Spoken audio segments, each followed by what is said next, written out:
முஸ்லிம்கள் இன்று பாதிக்கப்பட்டிருக்கிறார்கள். இந்த பாதிப்புக்கு பின்னணியில் நபிகள் நாயகம் ஸல்லல்லாஹு அலைஹி வஸல்லம் அவர்கள் ஏதாவது சொல்லியிருக்கிறார்களா? மறுமை நாளுக்கு நெருக்கமான அடையாளங்களில் இந்த யுத்தங்கள் ஏதாவது இருக்கிறதா? அந்த அடையாளங்கள் ஏதாவது ஹதீஸ்களில் உள்ளதா? அவைகளை பற்றி நாம் பேச வேண்டுமா? அப்படி பேசினால் இஸ்லாமிய மார்க்கத்துக்கும் இந்த பேச்சுக்கும் என்ன தொடர்பு? இந்த விடயங்களை முதலில் உங்களுக்கு மத்தியில் பதிவு செய்யலாம்னு நினைக்கிறேன். ஒரு அடிப்படையை நன்றாக நீங்கள் புரியணும். ஸஹீஹுல் முஸ்லிம்ல இந்த ஹதீஸ் இடம்பெறுகிறது. அபூ ஹுரைரா ரலியல்லாஹு அன்ஹு அவர்கள் அறிவிக்கிறார்கள், மல்லம் யக்ஸு வலம் யுஹத்திஸ் நஃப்ஸஹு பில் கத்வி மாத அலா ஷுஅபத்தின் மினன் நிஃபாக். அபூ ஹுரைரா ரலியல்லாஹு அன்ஹு அவர்கள் அறிவிக்கிறார்கள், மல்லம் யக்ஸு, யார் போர் செய்யவில்லையோ, யார் ஜிஹாது செய்யவில்லையோ, ஜிஹாதுடைய களம் இருந்து யார் ஜிஹாது செய்யவில்லையோ அவர், வலம் யுஹத்திஸ் நஃப்ஸஹு பில் கத்வி, ஜிஹாதுக்கு கலந்து கொள்ள முடியவில்லை, எங்கேயோ நடக்கிறது, உடலால் நம்மளால் எதுவும் செய்ய முடியாத ஒரு நிலைமை இருக்கிற நேரம், யார் நம்முடைய மனதை அலட்டிக் கொள்ளவில்லையோ, மனதால் போராடவில்லையோ, மாத்த அலா ஷுஅபத்தின் மினன் நிஃபாக், அவர் முனாஃபிக்குடைய அடையாளத்தோடு மரணித்து விட்டார் என்றார்கள் ஸல்லல்லாஹு அலைஹி வஸல்லம் அவர்கள். உலகத்தில் நடக்கக்கூடிய முஸ்லிம் நாடுகளில் நடக்கக்கூடிய யுத்தங்கள், அவருடைய பாதிப்புகள் நானும் நீங்களும் முனாஃபிக்கா இல்லையா என்பதை பரிசோதனை செய்வதற்காக அல்லாஹ் ரப்பல் ஆலமீன் அவர்களுக்கு நேரடி சோதனை, எங்களுக்கு மறைமுகமான சோதனை. அதாவது உலகத்தில் யுத்தங்கள் நடக்கிறது, முஸ்லிம்கள் பாதிக்கப்படுகிறார்கள், அந்த பாதிப்பு நேரம் எங்களுடைய கல்புகள் அலட்டிக் கொள்ளவே இல்லை என்று சொன்னார். காலையில எழும்புறோம், ராத்திரி வருகிறோம், எங்க பிரச்சனை மட்டும்தான் எங்களுக்கு பிரச்சனையாக இருந்தால், அந்த ஷாம் தேசத்தில், சிரியாவிலே, பலஸ்தீனத்திலே அந்த மக்கள் பாதிக்கப்படுகிற நேரம், யமனிலே முஸ்லிம்கள் பாதிக்கப்படுகிற நேரம், ஒரு வாட்டியாவது அல்லாஹ்விடம் கரமேந்தி, இறைவா அந்த மக்களுக்கு உன்னுடைய உதவி வேண்டும் யா அல்லாஹ், அவருடைய கல்புகளை எல்லாம் ஸ்திரப்படுத்தி விடு யா அல்லாஹ் என்று நாம் கேட்காவிட்டால் இந்த சபை என்னையும் உங்களையும் அளந்து பார்ப்பதற்கான சபையாக இருக்கும். அல்லாஹ்வுடைய ரசூலுல்லாஹ் சாதாரண வார்த்தை சொல்லவில்லை, மாத்த அலா ஷுஅபத்தின் மினன் நிஃபாக். ஸஹீஹுல் முஸ்லிம்ல வருகிறது, அவர் முனாஃபிக்குடைய அடையாளத்தோடு மரணித்து விட்டார் என்றார்கள் ஸல்லல்லாஹு அலைஹி வஸல்லம் அவர்கள். அப்படி என்றால் என்னிடம் முனாஃபிக்குடைய அடையாளம் இருக்கிறதா? உங்களிடம் முனாஃபிக்குடைய அடையாளம் இருக்கிறதா? நானும் நீங்களும் முஸ்லீமா முஃமினா என்று அளந்து பார்ப்பதற்கு இந்த உலக சம்பவங்கள் சிலது நான் சொல்லிக் கொண்டு போகிறேன். அது சம்பந்தமாக உங்களுடைய கல்புகளுடைய உணர்வுகள் என்ன என்பதை நாங்கள் யாரிடமும் சொல்ல வேண்டாம், நம்மிடமே விசாரித்து பார்க்க வேண்டும் என்பதை தான் முதலில் நான் பதிவு செய்கிறேன். அல்லாஹ்வுடைய நல்லடியார்களே, அப்படி என்று சொன்னால், அதாவது இப்ப உலகத்தில் நடக்கக்கூடிய இந்த பிரச்சனைகள், இந்த பிரச்சனைகளை நான் சொல்வதற்கு முன்னாடி ஒரு விஷயத்தை நீங்க புரியணும். அதாவது ஹதீஸ்களை பொறுத்தளவுல ஷாம் என்று தான் வருகிறது. ஹதீஸ்கள் ஷாம் ஷாம் என்றுதான் ஹதீஸ்கள் நிறைய நாம் பார்த்தால் ஷாம் என்ற வார்த்தை தான் பயன்படுத்தப்படும். ஷாம் என்றால் என்ன? அதாவது அது புரிந்தால் மட்டும்தான் ஷாம் என்றால் நான் ஹதீஸில் சொல்லுகிற நேரம் உங்களுக்கு நன்றாக புரியும். நான் சொல்லக்கூடிய இந்த மெப்பையும் சரியாக புரிந்து கொண்டால் தான் ரசூல் ஸல்லல்லாஹு அலைஹி வஸல்லம் அவர்கள் சொன்னது என்ன, இன்றைக்கு நடப்பது என்ன, அதற்கும் மறுமைக்கும் எவ்வளவு நெருக்கமா இல்லையா என்பதை நீங்களே விசாரித்துக் கொள்ள வேண்டும். அல்லாஹ்வுடைய நல்லடியார்களே, ஷாம் என்று சொன்னால் அந்த காலத்தில் ஒரு நிலப்பரப்பாக இருந்தது. இன்றைக்கு 4 நாடுகள், அதாவது பலஸ்தீன், ஜோர்தான், லெபனான், சிரியா. ஜோர்தான்ல ஒரு பகுதி, இந்த 4 நாடும் சேர்ந்த துருக்கியில ஒரு பகுதி வரும். இந்த 4 5வது நாடு, இது அத்தனையும் சேர்ந்தால் தான் ஷாம் என்று சொல்லப்படும். இப்ப இந்த நிலப்பரப்புல அதிகமான பெரிய இடம் வந்து சிரியா. ஷாம பொறுத்தளவுல பலஸ்தீன் சின்னது, ஜோர்தான் சின்னது, லெபனான் இந்த பக்கம் சின்னது. அப்ப இந்த பக்கத்தில் உள்ள பெரிய நிலப்பரப்பு என்னது? சிரியா, அதான் அதிகமானது. இப்ப நம்ம இலங்கை என்று வைத்துக் கொண்டால் யாழ்ப்பாணம் இருக்குது, யாழ்ப்பாணத்துக்கு அடுத்தபடி என்ன இருக்குது? கடல், கடலுக்கு அப்புறம் இந்தியா. இந்த கடல் இல்லைன்னு நினைங்க, சிரியா முடிகிற நேரம் கடல் இல்ல, யாழ்ப்பாணத்துக்கு அடுத்த இந்தியாவா? அதே மாதிரி சிரியா முடிகிற நேரம் முடிஞ்ச உடனே துருக்கி தொடங்கிடும், சிரியாக்கு மேல துருக்கி. இப்ப யுத்தம் எங்க நடக்குது? ஹல்ப், அலப்போன்னு சொல்லுவார்கள். அலப்போன்னு சொல்லுவது இலங்கையில யாழ்ப்பாணம் எப்படி மேல இருக்கிறோம், சிரியாவுடைய அந்த மேல பகுதி தான் அலப்போ, ஹல்ப். இந்த ஹல்புக்கு மேல, ஹல்பை தாண்டினா துருக்கி. ஏன் இதை சொல்றேன்னா, ஹதீஸ்கள் எல்லாம் இந்த இடத்தோட தான் சுத்தி சுத்தி வரும். அதனால நல்லா புரிஞ்சுக்கோங்க மெப்ப. இந்த ஷாம் என்ற மண்ணை பொறுத்தளவுல, இப்ப சவுதியில இப்படி நின்றோன்னு வைங்க, நின்றா இடது பக்கமா உள்ள மண்ணு தான் ஷாம், வலது பக்கமா உள்ள மண் வந்து யமன். வலது பக்கத்துல யமன் வந்துடும், இடது பக்கத்துல ஷாம் வரும். ரசூல் ஸல்லல்லாஹு அலைஹி வஸல்லம் அவர்கள் மறுமை நாளை ஒட்டி சொன்ன அத்தனை விஷயங்களும் அந்த நிலப்பரப்பில் தான் நடக்க போகிறது. இதுல தான் ரசூல் ஸல்லல்லாஹு அலைஹி வஸல்லம் அவர்கள் நிறைய சொன்னார்கள். அப்படி என்றால் நல்லா புரிஞ்சிருப்பீங்க. சவுதி இதண்டா இந்த பக்கம் இப்படி நினைக்கிறேன், இந்த பக்கம் அப்படியே யமன் வலது பக்கம், இந்த பக்கம் அப்படியே ஷாம். இந்த ஷாம்ல வந்து நான் சொன்னேன், பலஸ்தீன், ஜோர்தான்ல ஒரு பகுதி, லெபனான்ல ஒரு பகுதி, சிரியா, துருக்கியில சின்ன பகுதி. இது எல்லாத்தையும் ஒட்டி தான் ரசூல் ஸல்லல்லாஹு அலைஹி வஸல்லம் காலத்துல ஷாம் என்று இருந்துச்சு. அல்லாஹ்வுடைய நல்லடியார்களே, இந்த ஷாமை பத்தி எக்கச்சக்கமான ஹதீஸ்கள் வருகிறது. முதல்ல ஒரு முஸ்லிம் இந்த யுத்தத்தை பத்தி ஏன் வேதனைப்படணும் தெரியுமா? காபத்துள்ளால கை வச்சுட்டாங்கன்னு வைங்க, சும்மா இருப்போமா? துடிக்க மாட்டோம், பதற மாட்டோம். அல்லாஹ்வுடைய ஆலயம் என்றா நமக்குள்ள எந்த பேரும் பார்க்க மாட்டோம், எல்லோரும் ஒரு அணியில் நிற்போம். காபத்துல்லா உசுர துறக்க அடுத்த நிமிஷம் நானும் நீங்களை யோசிக்க மாட்டோம். மஸ்ஜித் நபவி மதீனாவும் நமக்கு அப்படி புனிதம். இந்த இஸ்லாமிய மார்க்கம் அவர் ரசூல் ஸல்லல்லாஹு அலைஹி வஸல்லம் சொல்லி தர்றாங்க, 3 பள்ளி வாசல்கள் உங்களுக்கு புனிதமானது. ஒன்று பைத்துல்லா காபத்துல்லா, அடுத்தது மஸ்ஜித் நபவி, அதுக்கு அடுத்தது மஸ்ஜிதுல் அக்ஸா. இது எங்க இருக்குது? ஷாம்ல இருக்குது. அப்ப மக்கா எங்களுக்கு புனிதம், மதீனா எங்களுக்கு புனிதம், அதுக்கு அடுத்தபடியாக புனிதமான இடம் என்ன? இது ஷாம் தான் எங்களுக்கு புனிதம். இது அதிகமான மக்கள் புரியுறாங்க இல்ல?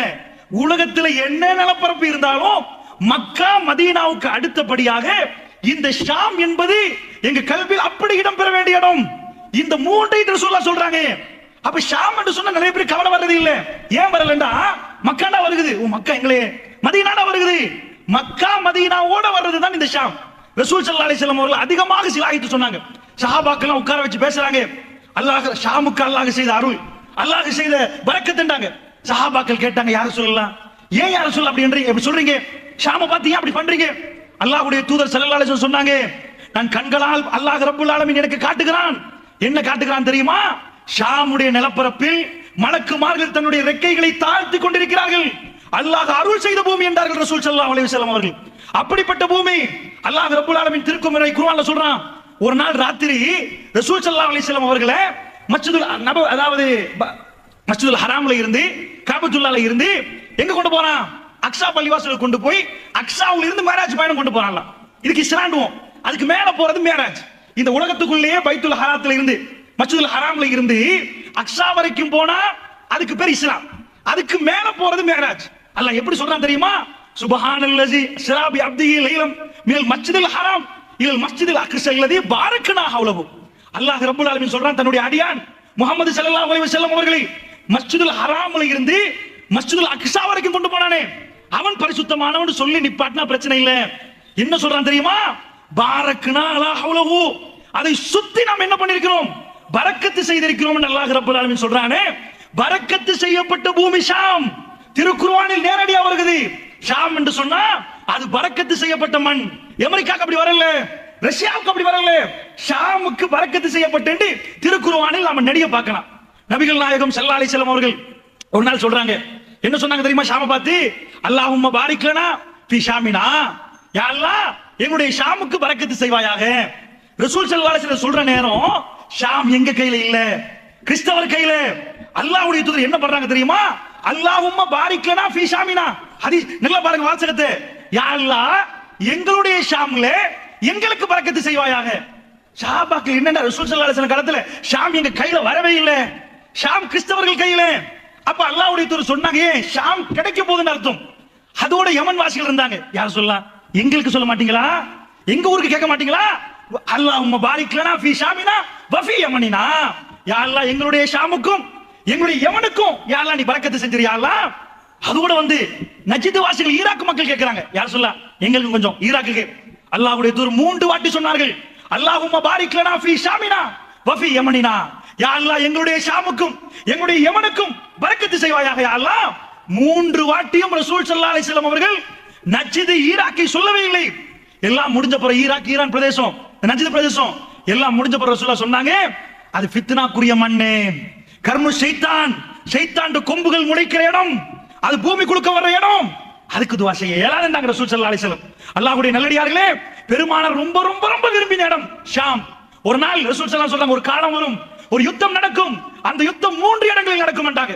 ஒன்று ஈராக்கில் நடக்கும் என்றார்கள், அடுத்தது ஷாமில் நடக்கும் என்றார்கள், அடுத்தது யமனில் நடக்கும் என்றார்கள். இன்றைக்கு 3 ஈராக் முடிந்து விட்டது, அதுக்கு மேலே இருக்கும் இன்ஷா அல்லாஹ்.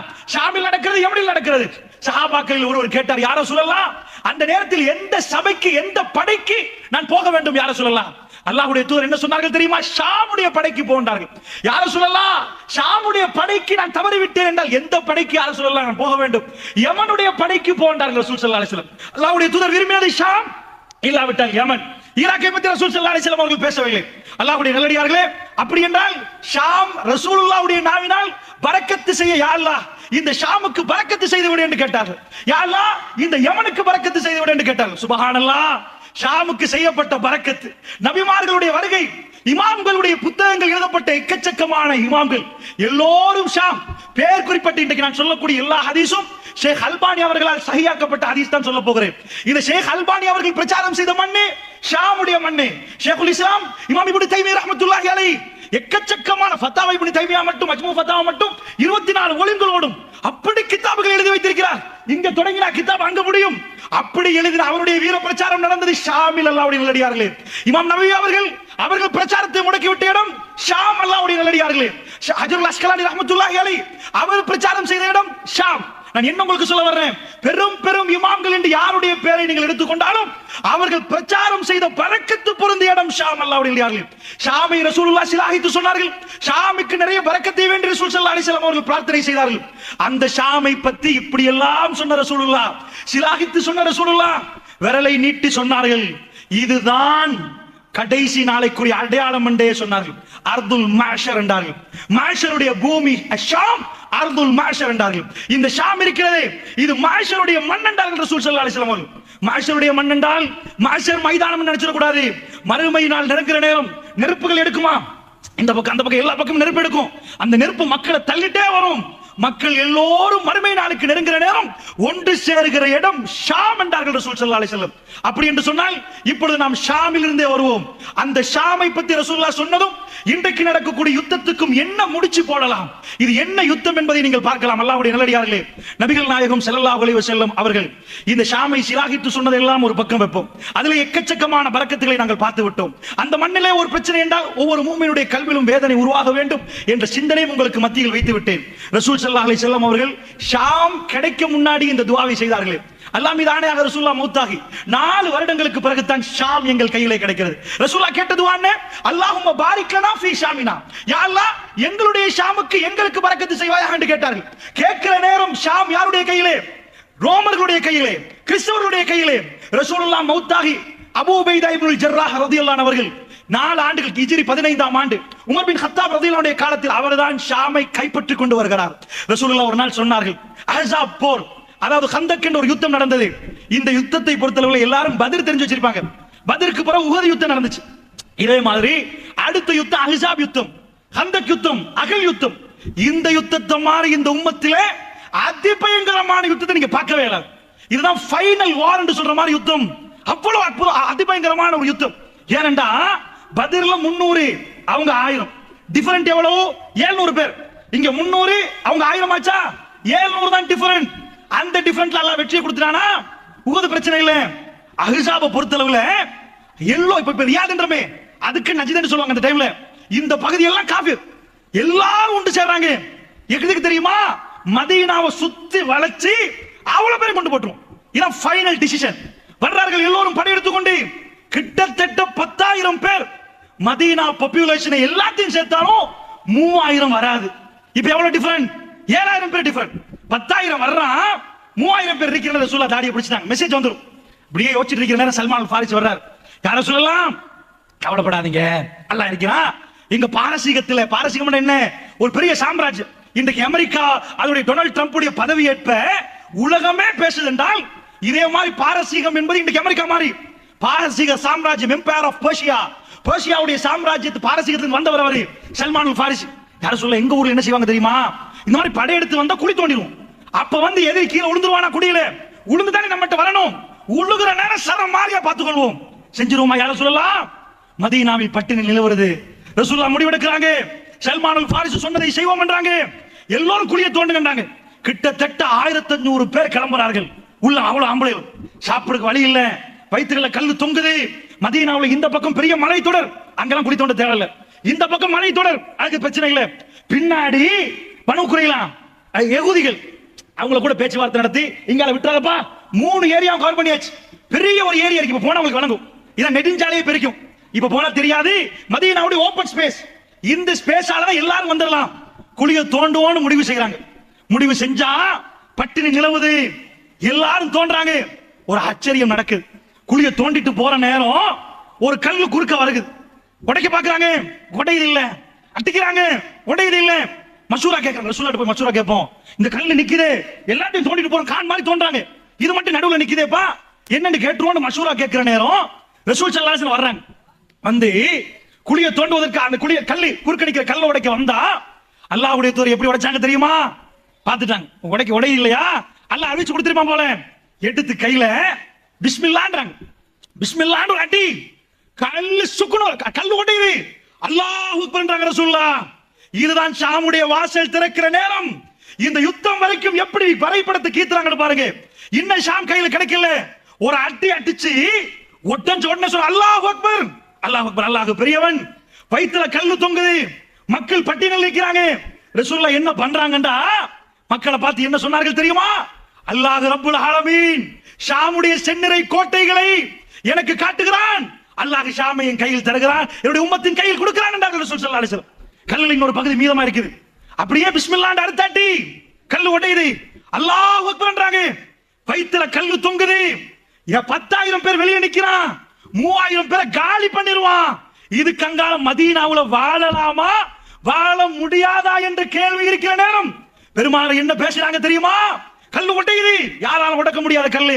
ரசூல் ஸல்லல்லாஹு அலைஹி வஸல்லம் சொன்னாங்க. என்ன சொன்னார்கள் தெரியுமா?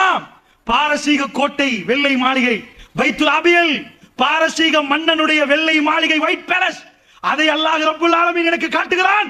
அவருடைய கருவூலங்களை என்னுடைய உம்மத்துக்கு கொடுக்கிறான் என்றார்கள் ரசூல் ஸல்லல்லாஹு அலைஹி வஸல்லம். இன்னொரு பகுதி மிஞ்சிருக்குது. பிஸ்மில்லாஹ் ஓங்கி ஒரு அடி அடித்தார்கள். கல்லு சுக்குனூராகி விட்டது. அல்லாஹ் அக்பர் என்றார்கள். ரசூல் ஸல்லல்லாஹு அலைஹி வஸல்லம் சொன்னார்கள், யமனுக்குரிய நுழைவாயலை வல்லாஹி அல்லாஹ் எனக்கு காண்பிக்கிறான், அதையும் என் உம்மத்து கையில கொடுத்துட்டான். சுப்ஹானல்லாஹ். இது எப்படிப்பட்ட நிலைமைன்னு சொன்னாதான் உங்களுக்கு புரியும். ஏனென்றா இப்ப எங்களை சுத்தி வளைச்சு ரவுண்ட் அப் பண்ணிட்டாங்கன்னு வைங்க. இந்த டைம்ல போய் பாரசீகத்தை பிடிச்சா பிடிக்கும். ஒரு எம்பையர, ஒரு சாம்ராஜ்யம் கையில வருமா? உள்ள மதீனாவே பாதுகாக்கிறதுக்கு எல்லாம் இருக்கிறோம். நாம கொஞ்சம் பேர் இருந்துட்டு அவ்வளவு பேர் எப்படி பிடிக்கணும் யோசிக்க மாட்டாங்களா?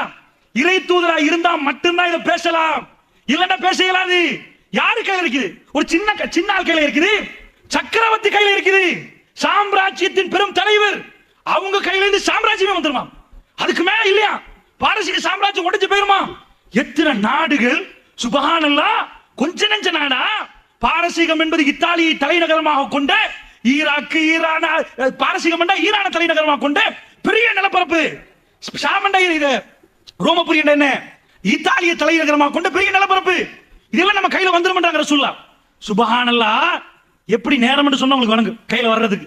அல்லாஹ்வுடைய நல்லடியார்களே, கடைசி மூமெண்ட் சொல்லி காட்டுறேன் கேளுங்க.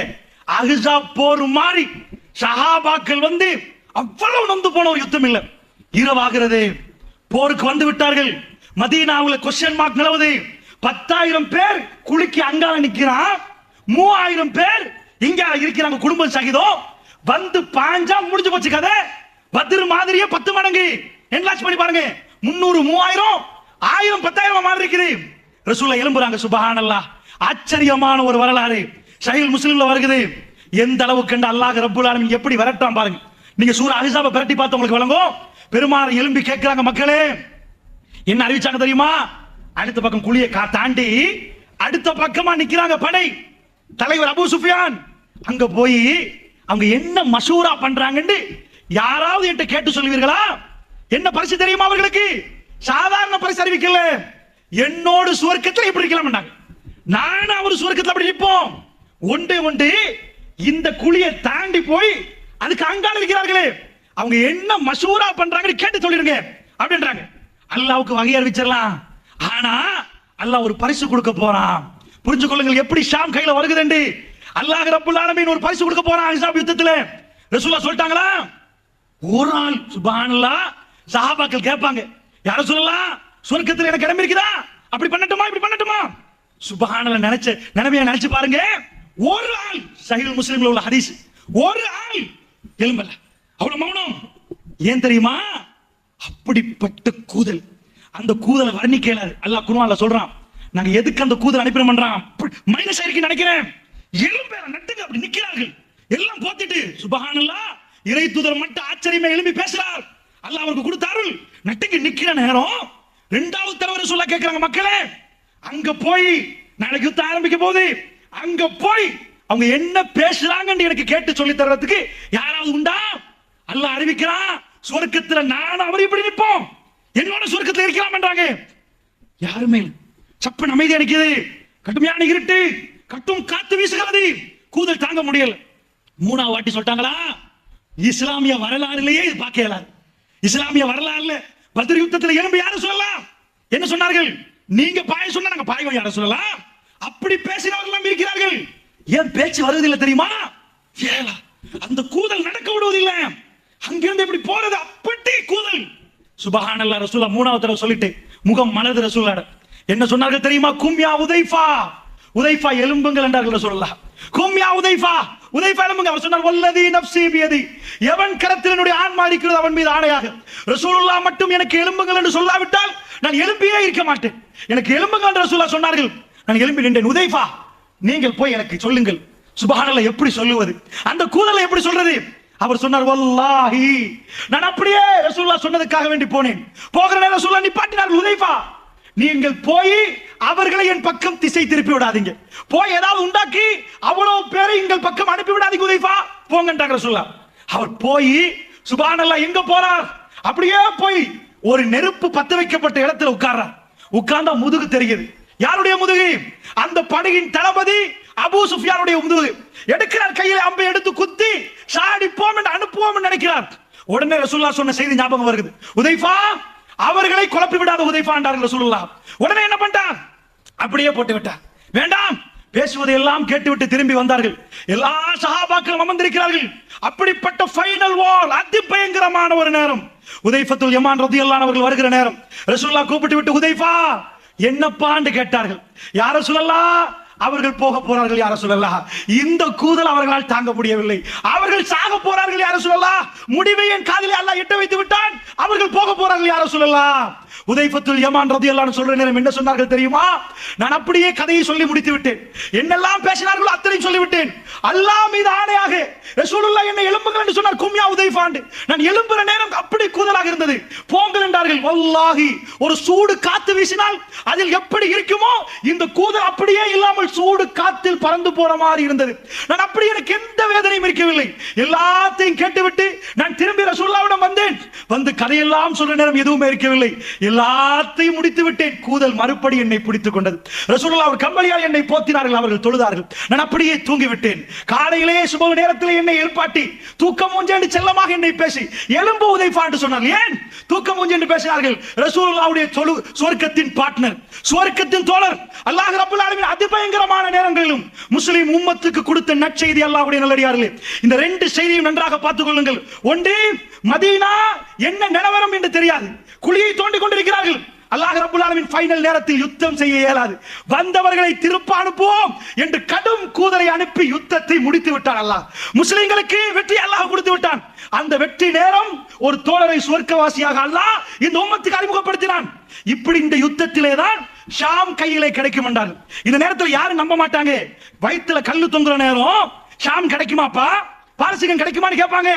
அல்லாஹ்வுடைய தூதரை நம்பின கூட்டம் வயிற்றுல கல்ல பார்த்துட்டு சின்ன கிராமம் மதீனாவை இவருக்கு இயலாது ஷாமான்னு கேட்கவில்லை. இறை தூதர் பேசினால் அது நடந்தே ஆகும் என்று நம்பினார்கள். அந்த நம்பிக்கையின் அடிப்படையில் அல்லாஹ் ஜல்ல ஷானுஹு வ தஆலா ஷாமை கொடுத்தான். ரசூல் ஸல்லல்லாஹு அலைஹி வஸல்லம் தொடர்ந்து சொன்னார்கள். அப்ப இந்த நான் கேட்ட இந்த ரசூலுல்லாஹ் கேட்ட துஆ இப்ப பொருந்துதா? யா அல்லாஹ் எங்களுடைய ஷாமுக்கு பரக்கத்து செய்வாயாக என்று கேட்டார்கள். நேரடியாக வருகிறேன் இன்றைக்குள்ள நிலவரத்துக்கு. ரசூல் ஸல்லல்லாஹு அலைஹி வஸல்லம் அடையாளம் காட்டினார்கள். ஒரு சில ஊர்களை அடையாளம் காட்டினார்கள். இந்த ஊர்கள் கை வைக்கப்பட்டால் மறுமை நாள் வரும் என்றார்கள். ஸஹீஹுல் முஸ்லிமிலே வருகிறது. லா தகுமுஸ் ஸாஅ ஹத்தா யன்ஸில் ரூம் அமாக் அவி தாபிக் என்றார்கள். அமாக் அல்லது தாபிக் என்ற ஊருக்கு ரோமர்கள் வரும் வரைக்கும், ரோமர்கள் கைப்பற்றும் வரைக்கும் மறுமை நாள் வரவே வரவே வராது என்றார்கள். அல்லாஹ்வுடைய நல்லடியார்களே, இன்றைக்கு யுத்தம் நடக்கிறது. எங்க சிரியாவுடைய அலப்போ, ஹல்ப், அஹ்லுஸ் சுன்னா வல் ஜமாஅத்தினர் வாழக்கூடிய பூமி. இந்த ஹல்புக்கு பக்கத்திலே தான் அமாக் அல்லது தாபிக் என்ற ஊர் இருக்கிறது. இந்த தாபிக்கு கை வைத்தால், தாபிக்ல வந்து ரோமர்கள் இறங்கினால் இமாம் மஹ்தி அலைஹிஸ்ஸலாத்து வஸ்ஸலாமுடைய வருகையை எதிர்பார்க்க வேண்டும். ஏண்டா ரசூல் ஸல்லல்லாஹு அலைஹி வஸல்லம் அவர்கள் அவ்வளவு பெரிய நிலப்பரப்புல, இன்றைக்கும் நான் விக்கிபீடியாவுல தேடி பார்க்கிற நேரம் அது சின்ன கிராமம். தாபிக் என்ற ஊரை உங்களுக்கு போய் பார்க்கலாம். Encyclopedia of Wikipedia. அது ஒரு சின்ன கிராமம், பெரிய கிராமம் இல்ல, சின்ன கிராமம். ஆனால் ரசூல் ஸல்லல்லாஹு அலைஹி வஸல்லம் அவர்கள் சொன்னார்கள், பைத்துல் மக்தஸை பற்றி சொன்னார்கள். யகூதிகளுக்கும் உங்களுக்கு சண்டை வராமல் மறுமை நாள் வராது என்றார்கள். இந்த மஸ்ஜிதுல் அக்ஸாவுடைய போராட்டத்தை ரசூலுல்லாஹி ஸல்லல்லாஹு அலைஹி வஸல்லம் சொன்னார்கள். எங்கே ஈசா நபி வருவார் என்று சொன்னார்கள். எல்லாம் பேசின ரசூலுல்லாஹ் ஒரு சில ஊர்களை சொல்லி காட்டினார்கள். ஒன்று துர்க்கி. நான் சொன்ன ஹல்பை அலப்போவை தாண்டினால் துர்க்கி. இதோட இஸ்தான்புலை சொன்னார்கள். இஸ்தான்புல் என்றால் இவருடைய தலைநகரம். அல்லாஹ்வுடைய நல்லடியார்களே, இலங்கைக்கு எப்படி ஒரு தலைநகரம் இருக்கிறதோ துருக்கியுடைய தலைநகரம் தான் இஸ்தான்புல். அதே மாதிரி இன்றைக்கு நடக்கக்கூடிய சிரியாவுடைய போராட்டம், இந்த போராட்டத்திலே அலப்போ அல்லது ஹல்புக்கு பக்கத்துள்ள தாபிக் என்ற இந்த ஊர், இந்த ஊர்களை கிறிஸ்தவர்கள் கை வைக்கும் வரைக்கும் லா தகுமுஷா, மறுமை நாள் வரவே வரவே வராது என்றார்கள். அல்லாஹ்வுடைய நல்லடியார்களே, இன்றைக்கு ஆரம்பிக்கப்பட்ட இந்த யுத்தம் அந்த யுத்தமா என்ற சந்தேகம் வருகிறது. அதற்காக வேண்டி நான் சொல்கிறேன், ரசூல் ஸல்லல்லாஹு அலைஹி வஸல்லம் சொன்னார்கள், ஒரு சஹாபாக்களை எல்லாம் பார்த்துவிட்டு சொன்னார்கள், ஒரு காலம் வரும் என்றார்கள். எப்படிப்பட்ட காலம் என்றால், ஒரு யுத்தம் நடக்கும் என்றார்கள், அந்த யுத்தம் முடிய மறு யுத்தம் நடக்கும் என்றார்கள், அந்த யுத்தம் முடிய மறு யுத்தம் நடக்கும் என்றார்கள்.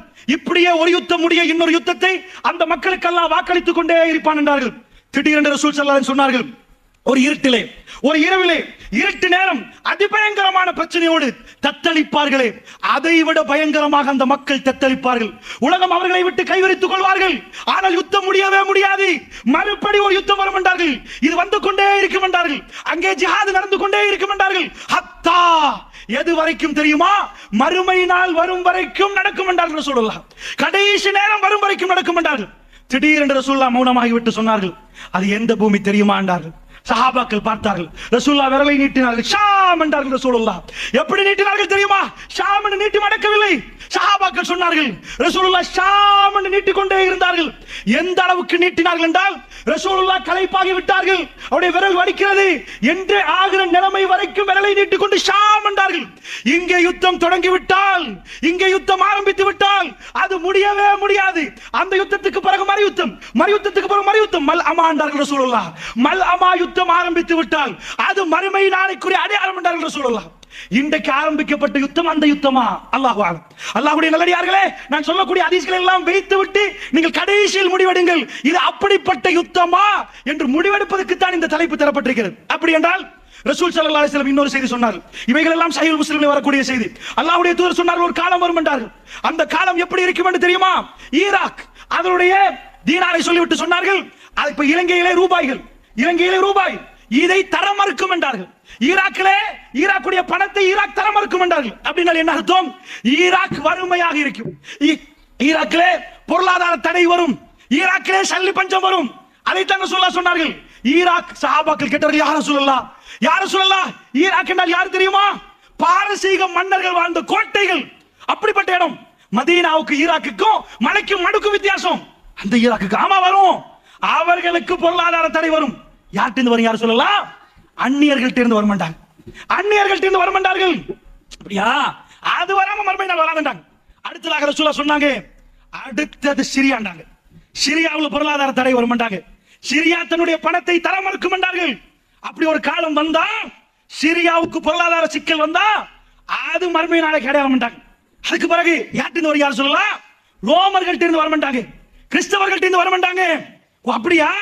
அதுக்கு அடுத்தபடியாக ஈஜிப்ட், எகிப்தை சொன்னால் மிஸ்ர், மிஸ்ர் தன்னுடைய பணத்தை தர மறுக்க மாட்டாங்க, அங்க பொருளாதார தடை வர மாட்டாங்க. வரிசையாக சொன்னார்கள். ஈராக் டெசர்ட் லயன், பாலைவனத்து சிங்கம் சதாம் ஹுசைன், அவரை முழுக்க முடித்து விட்டார்கள். அவனை கொண்டு போய் தூக்கில போட்டாங்க. ஒரு ஜனாதிபதியை கொண்டு போய் பப்ளிக்கா வச்சு தூக்கில போட்டு ஈராக் கதையை முடித்தார்கள். யார்கிட்ட வந்துச்சு? யார்கிட்ட வந்துச்சு? அந்நியன்ட்ட வந்துச்சு. ரசூல் ஸல்லல்லாஹு என்ன சொன்னாங்க? ஈராக் தன்னுடைய பொருளாதாரத்தை தர மறுக்கும் என்றார்கள். முஸ்லிம் உம்மத்து எதிர்பார்த்தது, முஸ்லிம் அறிஞர்கள் எதிர்பார்த்தார்கள். ரசூலுல்லாஹ்வுடைய ஹதீஸ் படி அடுத்ததாக சிரியாவுக்கு இந்த பிரச்சனை வர வேண்டும் என்று எதிர்பார்த்தார்கள். அது 2012ஆம் ஆண்டு 11ஆம் ஆண்டு உள்நாட்டு போராக ஆரம்பித்து 38,100 பில்லியன் ரூபாய்கள், நம்ம கணக்குப்படி 38,100 பில்லியன் ரூபீஸ், 38,100 பில்லியன் ஈராக் பொருளாதாரம் இல்லாமலே போச்சு, காலியாச்சு. நம்ம நாட்டு இந்த தடவை பட்ஜெட் 3000 பில்லியன் ரூபாய் செலவு, வரவு இல்லை, வரவு கம்மி, கிட்டத்தட்ட 3000 கிட்ட வருகிறது செலவு. ஸ்ரீலங்கா கவர்மெண்ட் இந்த தடவை போட்ட பட்ஜெட் 3000 பில்லியன் என்றா, சிரியாவில் நடக்கிற உள்நாட்டு போர், இது சின்ன பேர போர் இல்லமா, அது என்ன போர் நான் சொல்லுவேன், உள்நாட்டு போர். என்ன போர் புரியுது உங்களுக்கு? ஸ்ரீலங்காவில் கவர்மெண்ட் சொல்லிட்டு மக்கள் ஏற்றுக்கொள்ளல, புரட்சி பண்ணுவாங்களா? இதை குறைங்க, பஸ்ஸுக்கு இந்த மாதிரி தடை அடிக்காதீங்க, வெஹிக்கிள் போற நேரம் லைசன்ஸ் இல்லைன்னா இவ்வளவு அடிக்காதீங்க, மக்கள் போராடுவாங்களா? போராடுற நேரம் என்ன ஆகும்? ஸ்ரீலங்கா கவர்மெண்ட் என்ன பண்ணும்?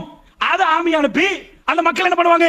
டீயை கேஸ் அடிப்பாங்க, கொஞ்சம் அந்த கண்ணீர் புகை அடிச்சு தண்ணி அடிச்சு மக்கள் அனுப்பிடுவாங்க. ஆனா அங்க என்ன பண்ணா தெரியுமா? பஷார் அல் அசாத் உள்நாட்டு யுத்தம் நடக்குது, நடக்கிற நேரம் கண்ணீர் புகை அடிக்கல, சுட்டு கொலை செய்யறான், சுட்டு கொலை செய்யத்தான் நடக்குது. ஏன் நடக்குதுண்டா, பஷார் அல் அசாத் யாருன்னு புரிஞ்சாதான் இது அப்படியே வழங்கும் உங்களுக்கு. அவங்க வாப்பா அவன் என்ன பண்றான், அவன் ஒரு கட்சியில் ஆட்சி செய்துட்டு இருக்கிற நேரம் இப்ப உள்ள சிரியாவுடைய ஜனாதிபதி யாரு, பஷார் அல் அசாத். அவன் ஒரு கண் டாக்டர், ஐ ஸ்பெஷலிஸ்ட், கண் வைத்தியர். அவன் ராணுவத்தில் போய் சேர்ந்து 2000 ஆண்டு அவங்க வாப்பா மூத்தாகிற நேரம் பஷார் அல் அசாத் ராணுவத்தை எடுத்துட்டு வந்து ராணுவ புரட்சி செய்தான் வர்றான் கவர்மெண்ட்டுக்கு. ஏனண்டா அவன் வந்து நுசைரியாண்ட பிரிவை சேர்ந்தவன். இப்ப உதாரணத்துக்கு இலங்கையில முஸ்லிம்கள் இருக்கிறோம், எங்க சனத்தொகை எப்படின்னு பாப்போமா, இதே மாதிரி அங்க ஷியாக்கள் இருக்கிறாங்க, சுன்னிகள் இருக்கிறாங்க. ஷியா எங்க நுழைஞ்சானோ அங்க சாவு மணிதான். ஷியாக்கள் நுழைஞ்சால் ரத்த ஆறுகள் ஓடும். எத்தனை வீதம் இருக்கிறாங்க, 12 வீதம். எண்ணி எண்ணி பார்த்தா 30 லட்சம் மக்கள். எங்கள்கிட்ட நாங்க 2 கோடி 10 லட்சம் இருக்கிறோம் ஸ்ரீலங்காவில். முழு சிரியா சனத்தொகை 2.5 கோடி, 2.5 கோடி தான் மக்கள். அதுல பஷார் அல் அசாத் இருக்கிறானே, அவன் நுசைரியா பிரிவு எவ்வளவு இருக்குது, அவன் 30 லட்சம். மற்றது கிறிஸ்தவர்கள் 10 வீதம், 25 லட்சம். மற்றது துருக்கி மக்கள் இருக்கிறாங்க ஒரு 8 வீதம்.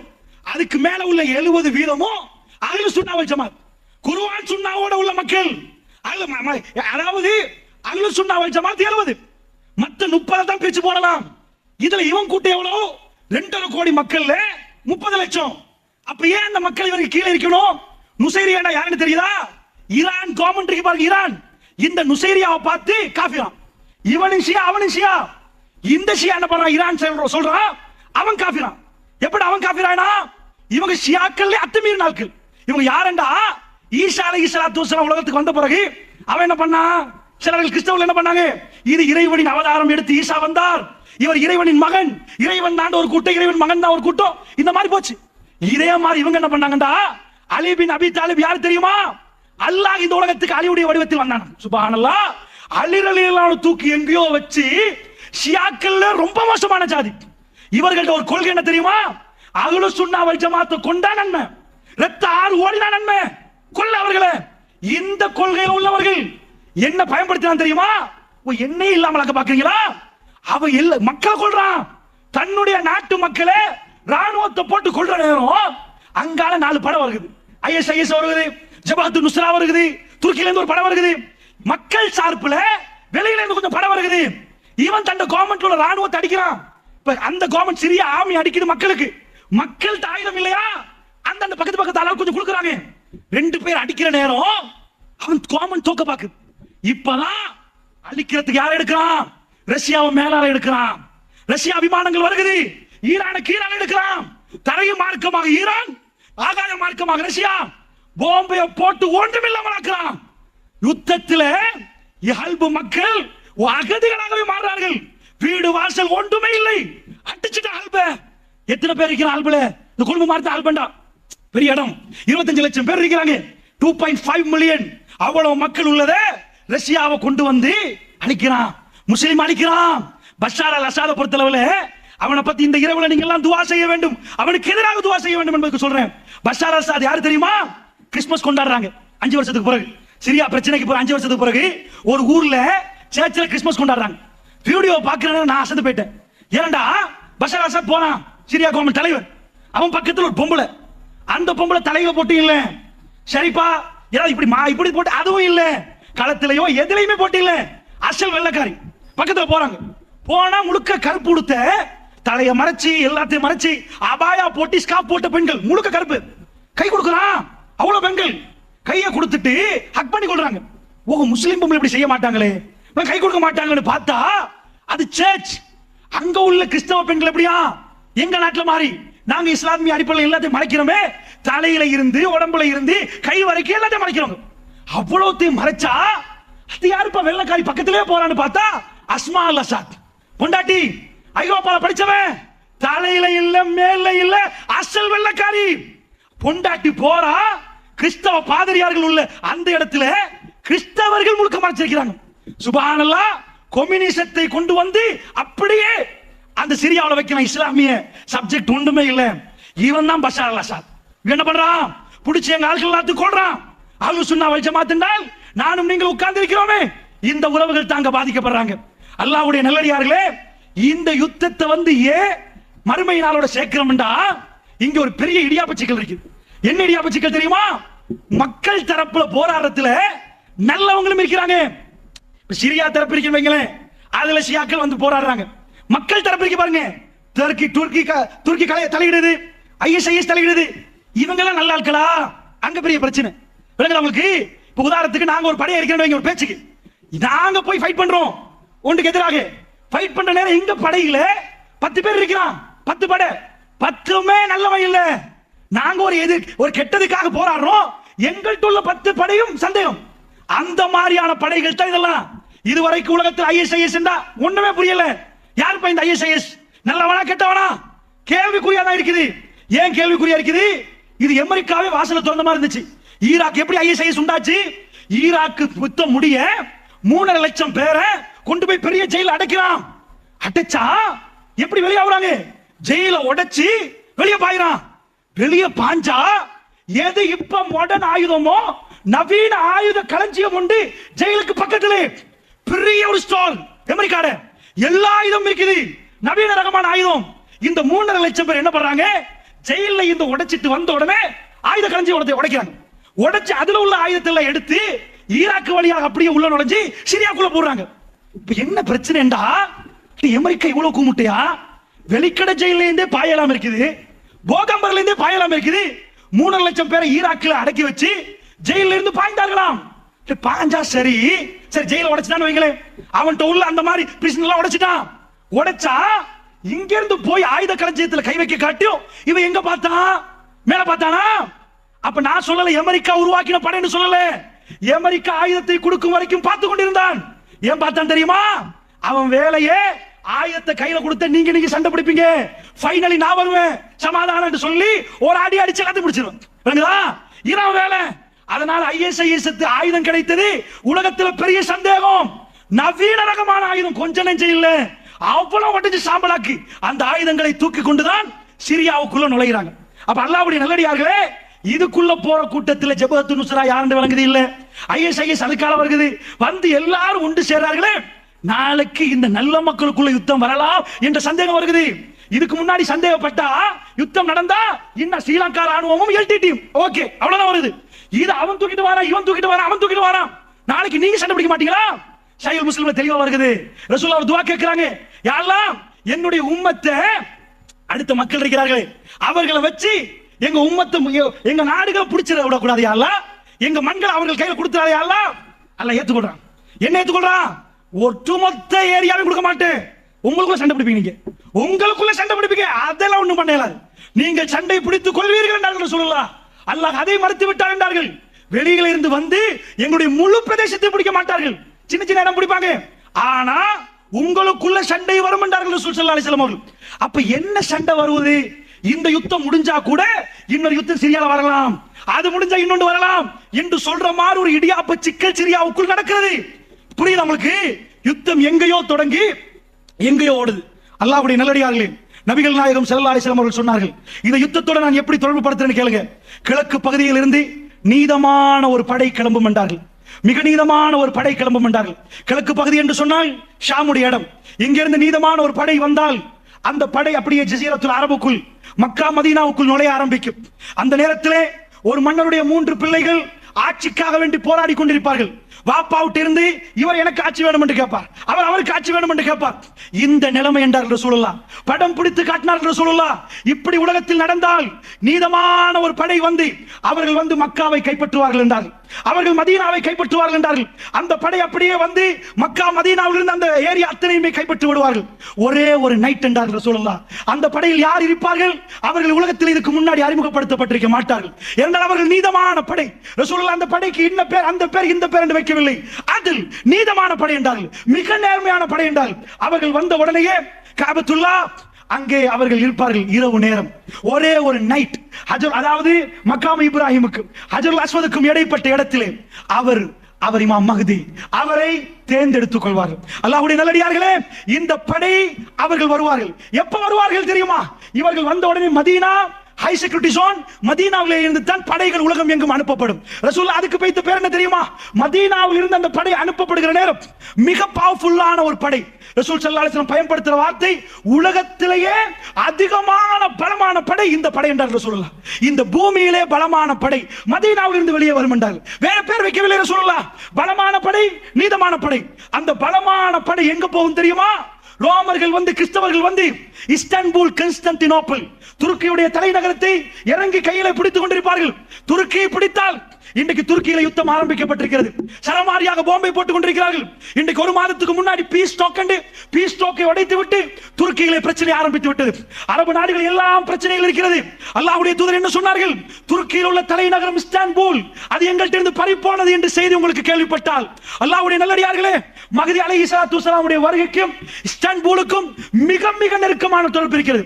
அமாக் அல்லது தாபிக் என்ற ஊர் அலப்போவுக்கு பக்கத்திலே, இன்றைக்கு அதிபயங்கரமான யுத்தம் நடக்கக்கூடிய அலப்போவுக்கு பக்கத்திலே இந்த தாபிக் என்ற ஊர் எங்க கையில இருந்து பறி போய் விட்டால், அதே மாதிரி இஸ்தான்புல், துருக்கியுடைய இஸ்தான்புல் எங்க கையில இருந்து பறி போய் விட்டால், அல்லாஹ்வுடைய நல்லடியார்களே, அங்கே தான் இமாம் மஹ்தி வருவார். எங்கிருந்து வருவார்? ஹரத்திலே அவர் இருப்பார். ஒரு காலமும் அவருக்கே தெரியாது அவர் தான் மஹ்தி என்று. நன்றாக புரிந்து கொள்ளுங்கள். மஹ்தி அவர் என்று அவருக்கே தெரியாது. ரசூலுல்லாஹ் என்ன சொன்னார்கள்? படர்ந்த நெற்றி என்றார்கள். மூக்கு கொக்கை, இன்னொரு ஹதீஸிலே மூக்கு கொஞ்சம் நீளமாக இருக்கும் என்றார்கள்.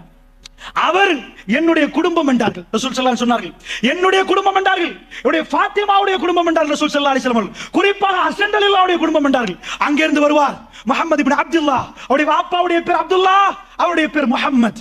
அப்துல்லாஹ், முஹம்மத் என்னுடைய பேருக்கு ஒத்தாக இருக்கும். என் வாப்பா பேருக்கு அவருடைய வாப்பா பேர் ஒத்தாக இருக்கும். என் தாய் பேருக்கு அவருடைய தாய் பேர் ஒத்தாக இருக்கும். ரசூல் ஸல்லல்லாஹு அலைஹி வஸல்லம் அவர்கள் சொன்னார்கள், எல்லாத்தையும் சொல்லிவிட்டு அவர் யார் அவருக்கே தெரியாது. அல்லாஹ்வுடைய நல்லடியார்களே, அவர் அந்த நீதமான படையில் வந்தவர். எங்கே வந்தவர்? அவர் மக்காவில் பிறக்க மாட்டார், ஷாம் வாசி. அவர் வருவார் இந்த நீதமான படையில் வந்து காபத்துல்லா கைப்பற்றின உடனே அந்த நைட், அந்த இரவு, ஒரு இரவில் மஹ்தி வெளியாவார் என்றார் சொல்லலாம். ஒரு இரவு தான், உலகத்துக்கு அதுக்கு முந்தின இரவில் இல்லை. இன்னொரு ஹதீஸில் சொன்னார்கள், மறுமை நாள் வருவதற்கு ஒரு நாள் எஞ்சி இருந்தாலும் மஹ்தியை அல்லாஹ் அனுப்பாமல் மறுமை நாள் வராது என்றார். ஏன் அப்படி சொன்னார்கள் தெரியுமா? அவ்வளவு உறுதி மஹ்தி வருவார் என்பதற்கு. மஹ்தி அலைஹிஸ்ஸலாத்து வஸலாம் அவர்கள் ரசூல் ஸல்லல்லாஹு அலைஹி வஸல்லம் என்னுடைய பரம்பரையில் அவர் வருவார். வந்தால் அவர் அப்படியே இந்த இடத்தில் இருப்பார், மக்காம் இப்ராஹிமுக்கும் இதுக்கும் இடையில் இருப்பார். அந்த நேரத்திலே கண்டு கொள்வார்கள் மக்களில் உள்ள சிறந்தவர்கள், அறிவாளிகள். அவர்கள் இவரை கண்டு கொண்டு இவர் இமாம் மஹ்தி என்பார்கள். அல்லாஹ்வுடைய நல்லடியார்களே, அரத்தில் அப்படி நடந்தது. 1979 ஆண்டு சில பேர்களுக்கு கேள்விப்பட்டிருக்கும், 4 நாட்களாக அரத்தில் தொழுகை நடக்கவில்லை. சுபஹ் தொழுகை முடிந்த உடனே ஒரு ஃபயர் பண்ணினார்கள், ஷூட் பண்ணி அரபே அப்படி கதிகலங்கி போய்விட்டது. அரத்துக்குள்ளே ஒருவர் எடுத்து மைக்கை எடுத்து பிடித்து பேசினார், இமாம் மஹ்தி வந்திருக்கிறார், இதா இருக்கிறார் இமாம் மஹ்தி என்று.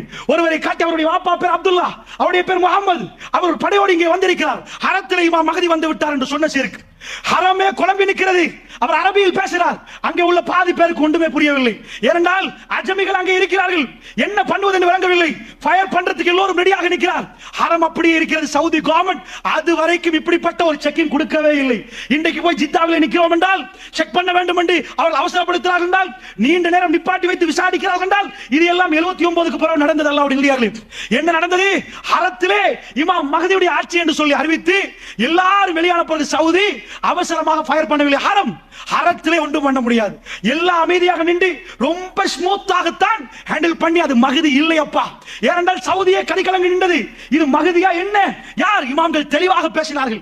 இப்படி மஹ்தி வர மாட்டார் என்றார்கள், தெளிவாக சொன்னார்கள். அல்லாஹ்வுடைய நல்லடியார்களே, நிறைய பேர் பேசினார், அவர் மஹ்தியாம், இவர் மஹ்தியாம், மஹ்தி வந்து விட்டார். ஒரு காலமும் மஹ்தி அலைஹிஸ்ஸலாத்து வஸலாம் அவர் வர முன்னாடியும் தெரியாது, அவருக்கும் தெரியாது.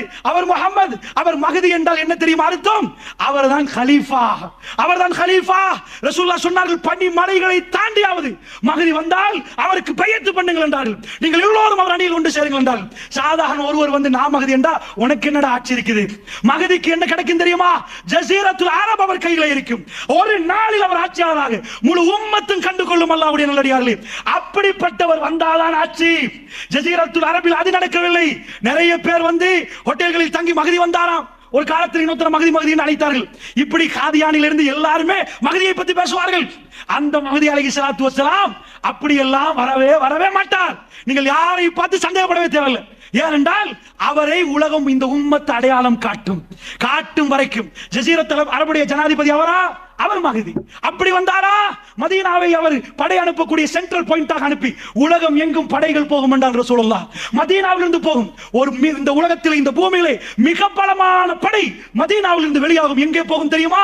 கான்ஸ்டான்டினோப்பிளுக்கு போகும் என்றால் ரசூலுல்லாஹ். துருக்கியுடைய தலைநகரம் இன்றைக்கு இஸ்தான்புல் என்ற பெயர். கான்ஸ்டான்டினோப்பிளுக்கு போனால் அங்கே உள்ளவர்கள் சொல்லுவார்கள், கிறிஸ்தவர்கள், எங்களுக்கு இவர்களுக்கும் போராட்டம், நீங்க எதுக்கப்பா வந்தீங்க, உங்களுக்கு எங்களுக்கு என்ன இது? படையில் போனவர்கள் சொல்லுவார்கள், இல்லை, எங்களுடைய உறவுகள், நாங்கள் விட மாட்டோம் என்றார். அல்லாஹ்வுடைய நல்லடியார்கள் ரசூலுல்லாஹ் சொன்னார்கள். அந்த படையை மூன்றாக பிரித்தார்கள். அந்த மிக பலசாலியான படையில் முனாஃபிக்கள் இருந்தார்கள். மூன்றாக ரசூலுல்லாஹ் பிரித்தார்கள். அதிலே ஒரு கூட்டம் புறமுதுகுட்டு ஓடுவார்கள். அல்லாஹ் ஒருபோதும் அவர்களை மன்னிக்க மாட்டான் என்றார்கள் ரசூலுல்லாஹ். அதிலே இன்னொரு கூட்டத்தை ரசூலுல்லாஹ் சொன்னார்கள், அவர்கள் அந்த யுத்தத்திலே ஷஹீதாக்கப்படுவார்கள். அல்லாஹ் ரப்பல் ஆலமீன் அவர்களை அரவணைத்துக் கொள்வான், அவர்களை மன்னித்து விட்டான் ரசூல் ஸல்லல்லாஹு அலைஹி வஸல்லம். அதிலே மூன்றாவது கூட்டம் அவர்களை தோற்கடிப்பார்கள். அந்த நேரத்தில் இஸ்தான்புல் மீண்டும் எங்கள் கையில் வந்தால் ஈசா நபியுடைய வருகை நெருங்கிவிட்டது என்ற அடையாளம் அல்லாஹ்வுடைய நல்லடியார்களே. இஸ்தான்புல் எங்கள் கையில் இருந்து போய் வர வேண்டும். இன்றைக்கு இஸ்தான்புல் போகுமா என்ற சந்தேகம் எழும்பக்கூடிய யுத்தம் வந்திருக்கிறது. ஆப்கானிஸ்தானை அடித்தார்கள், உள்நாட்டு போர், அல் கைதா என்றார்கள், தாலிபான் என்றார்கள், அடித்துக் கொண்டார்கள், சண்டைகள் வந்தது. கடைசியில் அமெரிக்கா தலையிட்டு அதை கையில் எடுத்தார். ஈராக் யுத்தம் என்றார்கள், அது இது என்றார்கள், கடைசியில் அமெரிக்கா கையிட்டு அவர் கையிலே வந்து விட்டது. அல்லாஹ்வுடைய நல்லடியார்களே, இதே மாதிரி அவர்கள் அப்புறம் பொம்மைகளை போட்டு ஆட்சியை நடத்தி கொண்டிருப்பார்கள். இதே மாதிரி இப்போ துர்க்கி யுத்தம் ஆரம்பிக்கப்பட்டிருந்தால், இதே சிரியாவுடைய யுத்தம் ரசூலுல்லாஹ் சொன்ன மல்அமாவாக இருந்தால், இது முடியவே முடியாமல் அடித்துக் கொண்டே இருந்தால், அல்லாஹ்வுடைய நல்லடியார்களே, கடைசி நேரம் ஷாமில் இருந்து தனது ஜிஹாது படை வெளியாகும். அல்லாஹ்வுடைய நல்லடியார்களே, ஏன் நான் ஷாமில் இருந்து சொல்கிறேன் தெரியுமா? மஹ்தி அலைஹிஸ்ஸலாத்து வஸ்ஸலாமுடைய படையில் பெரும் பகுதி சிரியா மக்கள். அல்லாஹ்வுடைய நல்லடியார்களே, நான் இதை கட்டி சொல்லவில்லை, சஹீஹுல் முஸ்லிமிலே மிக தெளிவாக வருகிறது. அவர்கள் போய் இஸ்தான்புலை பிடிப்பார்கள். பிடித்தால் ஷைத்தான் வெளியே வந்து கத்துவான். ரசூலுல்லாஹ் சொன்னார்கள், தஜ்ஜால் வெளியே வந்து விட்டான், தஜ்ஜால் வந்து விட்டான். ஓடுவார்கள் அந்த ஜிஹாது படை. எங்கே ஓடுவார்கள் தெரியுமா? ஹதீஸில் தெளிவாக வருகிறது, சிரியாவுக்கு ஓடுவார்கள். ஏன் சிரியாவுக்கு ஓடுவார்கள் தெரியுமா? தன்னுடைய மனைவி மக்களை பாதுகாப்பதற்காக வேண்டி சிரியாவுக்கு ஓட்டம் எடுப்பார்கள். ஏன்? தஜ்ஜால் வந்து விட்டால். அண்டர்லைன் பண்ணுங்க, சிரியா. ஏன் சிரியாவுடைய மனைவி மக்கள்? அது சிரியாவுடைய படை. அல்லாஹ்வுடைய நல்லடியார்களே, ஜிஹாதிலே பட்டு பட்டு பட்டு கடைசி யுகம் வருகிற நேரம் சிரியாவில் இருந்து தான் அந்த மிக பலசாலியான படை. ஷாம் மண்ணில் இருந்து பலஸ்தீனத்திலே ஜிஹாது போராளிகளை நீங்கள் பார்க்கலாம். உம்மாமார்கள் மோந்து மோந்து பிள்ளைகளை அனுப்புகிறார்கள், ஃபீ சபீலில்லாஹ், அல்லாஹ்வுடைய பாதைகளை போங்கள் என்று சொல்கிறார்கள். இந்த ஷாம் மண்ணு மறுமை நாள் நெருங்கி விட்டது என்று சொல்வதற்கான மஸ்ஜிதுல் அக்ஸாவுக்கான போராட்டம் அது தொடங்கி நடந்து கொண்டிருக்கிறது. யஹூதியுடைய கணக்குகள் பிழையாகிவிட்டது. யஹூதிகள் மிலேனியம் என்று பெயர் வைத்தார்கள். ஏன் பெயர் வைத்தார்கள்? மலிக்குஸ் ஸலாம். தெளிவாக பேசினார்கள் அவர்கள். அவர்கள் சொன்னார்கள், கிங் ஆஃப் பீஸ், சமாதானத்தின் அரசனை 2000 ஆண்டு நாங்கள் எதிர்பார்க்கிறோம் என்றார்கள். யாரப்பா சமாதானத்தின் அரசன்? தஜ்ஜால். தஜ்ஜாலை எதிர்பார்த்தார்கள். அல்லாஹ்வுடைய நல்லடியார்களே, அது மிலேனியமாக பரப்பப்பட்டது. வீடியோக்களை அவர்கள் போட்டு வைத்திருந்தார்கள் மஸ்ஜிதுல் அக்ஸாவில் லைவ் டெலிகாஸ்ட் பண்ண. தஜ்ஜால் வருவானாம், கிங் ஆஃப் பீஸ், அதை வேர்ல்ட் வைட் லைவ் டெலிகாஸ்ட் பண்ணுவதற்கு போட்டார்கள். ஏமாந்து 17 வருடங்கள் ஆகிவிட்டது. 17 வருடங்கள் ஆகிவிட்டது. அவர்கள் தஜ்ஜாலை எதிர்பார்க்கிறார்கள். ரசூலுல்லாஹ் சொன்னார்கள், ஈரானில் ஒரு ஊர் இருக்கிறது, அஸ்பஹான், அரபியில் அதனுடைய பேர், இங்கிலீஷ்ல இஸ்பஹான். ரசூலுல்லாஹ் சொன்னார்கள், சஹீஹுல் முஸ்லிம் நினைக்கிறேன், அஸ்பஹானிலே 70,000 யூதர்கள் தைலஸ்தான் என்ற பச்சை நிற யூதர்களுடைய ஆடை அணிந்து கொண்டு தஜ்ஜாலை பின்தொடர்வார்கள் என்றார்கள். அல்லாஹ்வுடைய நல்லடியார்களே, போய் இன்டர்நெட்ல அடித்து பாருங்கள். இஸ்பஹான், அஸ்பஹான், நிறைய ஊர்கள் இஸ்லாமிய ஊர்களாக மாறிவிட்டது. இஸ்லாம் அவைகள் எல்லாம் பிடித்து விட்டது. ஆனால் இன்றைக்கு அண்டையில் இருந்து ரசூலுல்லாஹ் என்ன சொன்னார்கள்? யூதர்களுடைய மிக புனிதமாக, அதாவது யூதர்கள் பிடிவாதமாக உள்ள மண் தான் அஸ்பஹான். இன்றைக்கும் ஈரானிலே யூதர்களுடைய ஏரியா தான் அஸ்பஹான். 70,000 யூதர்கள் தைலஸ்தான் என்ற ஆடையோடு தஜ்ஜாலை பின்தொடர்வார்கள். இன்றைக்கும் அந்த ஊர் தயாராக இருக்கிறது. இதுவரைக்கும் அங்கே இஸ்லாம் நுழையவில்லை. ஸ்பெயின் வரைக்கும் இஸ்லாம் போனது, எங்கெங்கேயோ இஸ்லாம் போனது. ஈரானுக்குள்ளே போக முடியாமல் போனது. ஏன்? ரசூலுல்லாஹ் தெளிவாக சொன்னார்கள், அங்கே இருந்து தான் தஜ்ஜால் வெளியே வருவான், தஜ்ஜால் வெளியே வருவான். அந்த பகுதி ஈராக்குடைய பகுதிகளில் இருந்து தஜ்ஜால் வெளியே வந்தால், குராசான் பகுதியில் இருந்து இவர்கள் 70,000 பேரோடு இவர்கள் அப்படியே தஜ்ஜாலை பின்தொடர்வார்கள். பாபு லூத், பலஸ்தீனத்திலே ஜெருசலத்தில் உள்ள பாபு லூத், லூத் என்ற இடத்திலே வைத்து ஈசா அலைஹிஸ்ஸலாத்து வஸ்ஸலாம் தஜ்ஜாலை கொல்லுவார்கள். அல்லாஹ்வுடைய நல்லடியார்களே, இது எல்லாமே ஷாம். இந்த ரெட் மார்க் எல்லாமே ஷாம். இந்த ஷாமில் இருந்து தான் மறுமை நாளைக்குரிய கடைசி யுக முடிவுக்குரிய போராட்டங்கள், அதிபயங்கரமான யுத்தங்கள் அத்தனையுமே நடக்கும். ரசூலுல்லாஹ் சொன்னார்கள், பலஸ்தீன மண்ணில் ஏற்படுகிற யுத்தம், அந்த யுத்தத்தில் எந்த அளவுக்கு என்றால், முஸ்லிம்களுக்கு எல்லா மரங்களும் முஸ்லிம்களுக்கு சொல்லும், ஹாதா யஹூதியும் மிவராகி, எனக்கு பின்னாடி ஒரு யஹூதி இருக்கிறான், தால் உக்துலு, வாரப்பா கொல்லவனை என்று பேசும் ஹர்கத் என்ற ஒரு மரத்தை தவிர. சுப்ஹானல்லாஹ், ஒரு மரத்தை நாட்டி கொண்டு போறார்கள் அல்லாஹ்வுடைய நல்லடியார்கள் யூதர்கள். யூதர்கள் ஒரு மரத்தை நாட்டி கொண்டு போறார்கள். உலக யுகம் முடிவினால் ரசூலுல்லாஹ் சொன்னார்கள் அது அவர்களுக்குரிய மரம் என்றார்கள்.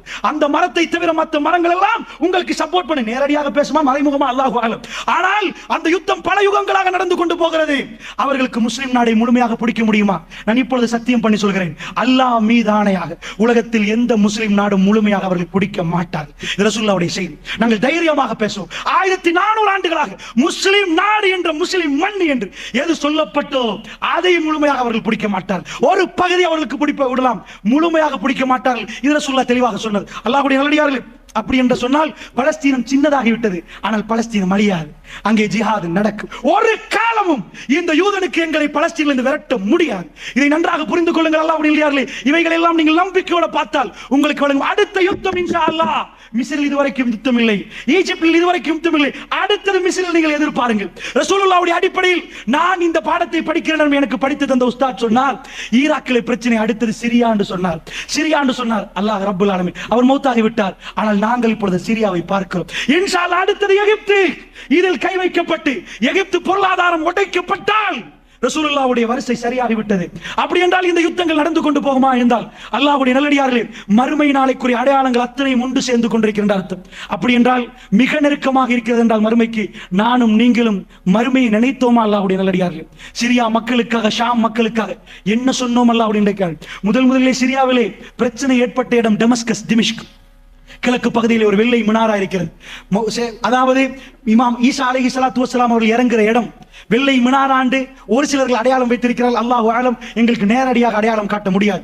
எது அடையாளம் படுத்தப்பட்ட வெள்ளை பள்ளிவாசலோ அதிலும் ஒரு துண்டு இந்த யுத்தத்திலே பாதிக்கப்பட்டிருக்கிறது. சோ இந்த ஷாமை பொறுத்தளவிலே அதிபயங்கரமான யுத்தத்துக்குரிய அத்தனை அடையாளங்களும் மிக தெளிவாக தெரிகிறது என்று சொன்னால் நாயகம் ஸல்லல்லாஹு அலைஹி வஸல்லம் சொன்ன செய்தியை ஞாபகப்படுத்துகிறேன். உலகம் இந்த மாதிரியான பிரச்சனையை முகம் கொடுக்கிற நேரம் யமனை காட்டி ரசூலுல்லாஹ் சொன்னார்கள், யமனில் ஒரு யுத்தம் உருவாகும் என்றார்கள். யமனிலே யுத்தம் உருவாக்கப்பட்டிருக்கிறது. யமனிலும் சண்டை நடக்கிறது. ஜனாசாக்கள் ஒவ்வொரு நாளும் ஜனாசாக்களை தான் சந்திக்க வேண்டியிருக்கிறது என்றால் அல்லாஹ்வுடைய நல்லடியார்களே, அதிபயங்கரமான யுக முடிவு நாள் சம்பவித்தால் நானும் நீங்களும் தயாரா? அல்லாஹ்வுடைய நல்லடியார்களே, இமாம் மஹ்தி அலைஹிஸ்ஸலாத்து வஸ்ஸலாமுடைய வருகை இந்த உலகத்துக்கு நெருங்கி கொண்டிருக்கிறது என்று சொன்னால் நானும் நீங்களும் தயாரா என்று சிந்தித்து பார்க்க வேண்டும். அல்லாஹ்வுடைய நல்லடியார்களே, ரசூலுல்லாஹ் சொன்னார்கள், ஒரு யுகம் வரும் என்றார்கள், பசித்த நாய்கள் உணவை கண்டால் எப்படி பாய்வார்களோ அந்த அளவுக்கு மறுமை நாள் நெருங்கிவிட்டால் காஃபிர்கள் முஸ்லிம்களை கண்டு பாய்ந்து கொதறுவார்கள் என்றார்கள் ரசூல் ஸல்லல்லாஹு அலைஹி வஸல்லம். முஸ்லிம் முஸ்லிம் என்று சொல்லப்படுகிற நேரம், லா இலாஹ இல்லல்லாஹ் முடியப்படுகிற நேரம், அந்த ஒரே வார்த்தைக்காக முஸ்லிம் கொல்லப்படுகிறான். அல்லாஹ்வுடைய நல்லடியார்களே, இந்த உலகத்திலே முஸ்லிமுக்கு வாழ முடியாதாம். காரணம் அவன் முஸ்லிமாம். அல்லாஹ்வுடைய நல்லடியார்களே, ரோஹிங்கியா முஸ்லிம்களை நீங்கள் எல்லாம் பார்த்திருப்பீர்கள். அர்கான் என்ற ஒரு ஊராகவே வாழ்ந்து கொண்டிருந்தார்கள். அர்கான் என்ற ஊராக வாழ்ந்து கொண்டிருக்கிற நேரம் ரோஹிங்கியா முஸ்லிம்கள் அவர்கள் பர்மாவுக்குள் உள்ளடக்கப்பட்ட பிறகு அவர்கள் அத்தனை பேரும் விரட்டப்பட்டு நிப்பாட்ட வைத்து சுட்டார்கள். அல்லாஹ்வுடைய நல்லடியார்கள் என்ன காரணம் கேட்டால், ஏனப்பா அவர்கள் செய்த பிழை என்னப்பா? முஸ்லிம் என்றார்கள். முஸ்லிம் என்றார்கள். ரசூலுல்லாஹ் என்ன சொன்னார்கள்? ஒரு காலம் வரும், எப்படி பசித்த நாய்கள் வெறி பிடித்து உணவை கண்டால் பாய்வார்களோ உங்களை கண்டு அப்படி பாய்வார்கள் அப்பா என்றார்கள். சஹாபாக்கள் கேட்டார்கள், யா ரசூலல்லாஹ், அப்பொழுது நாங்கள் அதிகமாக இருப்போமா கொஞ்சமாக இருப்போமா? ரசூலுல்லாஹ் சொன்னார்கள், நீங்கள் அதிகமாக இருப்பீர்கள். சொல்லிவிட்டு சொன்னார்கள், நானும் நீங்களும் இருக்கிறோம். அப்படி இருக்க மாட்டார்கள் அப்பா, வெள்ளத்தில் அடிபட்டு போகிற சருகுகள் போன்றிருப்பார்கள். அதனால் அதிகமாக இருந்து வேலை இல்லை, நீங்கள் அதிகமாக இருப்பீர்கள். ஆனால் வெள்ளத்தில் அடிபட்டு போற சருகுகள் மாறி இருப்பீர்கள். அல்லாஹ்வுடைய நல்லடியார்களே, அப்படிப்பட்ட காலமாண்டு சந்தேகிக்கப்படுகிற அளவுக்கு முஸ்லிம் என்றால் அவன் தீவிரவாதி, முஸ்லிமை கொல்லுங்கள், முஸ்லிமை அடியுங்கள் என்று சொல்லப்படுகிறது. ரோஹிங்கியா முஸ்லிம்களை அனுப்பினா சுப்ஹானல்லாஹ் யார் கைவிரிச்சா தெரியுமா? அர்கான்ல இருந்து ஒரு ஆறு ஓடுது. அந்த ஆறு நேரடியா பங்களாதேஷுக்கு செட் ஆகுது. நாயிஃப் என்ற ஒரு ஆறு, அதுல போட்டா வந்தாங்க. நீங்க எல்லாம் பார்த்திருப்பீங்க. சின்ன குழந்தைகளை கையில் வைத்திருந்தார்கள், சாப்பாடு பார்சல் கொடுத்தாங்க. ஸ்ரீலங்கா கூட அந்த வீடியோ பார்த்திருக்க முழு பேரும் பார்த்தாங்க. அவ்வளவு பேரும் சுமந்து குழந்தைகளை எல்லாம் எடுத்துட்டு வர நேரம் பங்களாதேஷ் போர்டர்ல அவ்வளவு ஆமியை குமிச்சு உள்ள வர வேணான்ட்டாங்க. அழுகிறார்கள், குழந்தைகள் தேம்பி தேம்பி அழுகுது. ஒரு வீடியோ ஒரு ராணுவ வீரருக்கு அப்படி போக்கஸ் பண்ணப்படுகிறது. அந்த ராணுவ வீரர்ட கண்ணால கண்ணீர் ஓடுது. என்ற குழந்தைகள் அழுகுது, எல்லோரும் அழுகிறார்கள். சாப்பாடு கொடுக்கப்பட்டு போங்கன்னு சொல்லப்படுகிறது. பங்களாதேஷ் கவர்மெண்ட் முஸ்லிம் என்று பார்க்கவில்லை, தம்முடைய நாட்டுக்குள் பர்மாவை அழைக்க இயலாது என்று அப்படித்தான் முஸ்லிம் என்று சொன்ன நாடுகள் பார்த்தது. அல்லாஹ்வுடைய நல்லடியார்களே, அது பயங்கரமான சோதனை. முஸ்லிமுக்கு பாதிக்கப்படுற நேரம் மற்ற முஸ்லிம் கைவிரித்து விட்டான். அந்த நேரத்தில் பிள்ளைகளை தூக்கி காட்டுவார்கள், பிஞ்சு மதலைகள். எனக்கும் உங்களுக்கும் அப்படிப்பட்ட சோதனை வரவில்லை. காலையில் போகும் மாலையில் வருகிறோம், சின்ன சின்ன பொருளாதார சிக்கல்.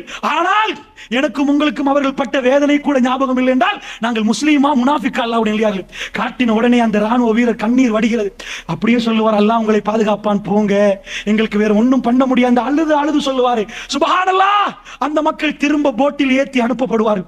அந்த மீன் பிடித்தவர்கள் சொன்னார்கள் அறிக்கை, நாங்கள் எல்லாம் மீன் பிடிக்க போனோம், ஆத்தங்கரையிலே நாங்கள் மீனை விட அதிகமாக சின்ன பிள்ளைகளும் மதரைகளும் பெரியவர்களும் ஜனாசாக்களை மிதங்குவதை பார்த்தோம். அல்லாஹ்வுடைய நல்லடியார்களே, இந்த முஸ்லிம் உம்மத் வெறி பிடித்த நாய்கள், பசித்த நாய்கள் எப்படி உணவை கண்டால் பாயுமோ அப்படி பாயும் வரைக்கும் லா தக்கூமு ஸஆ, மறுமை நாள் வராது என்றார்களே ரசூலுல்லாஹ்.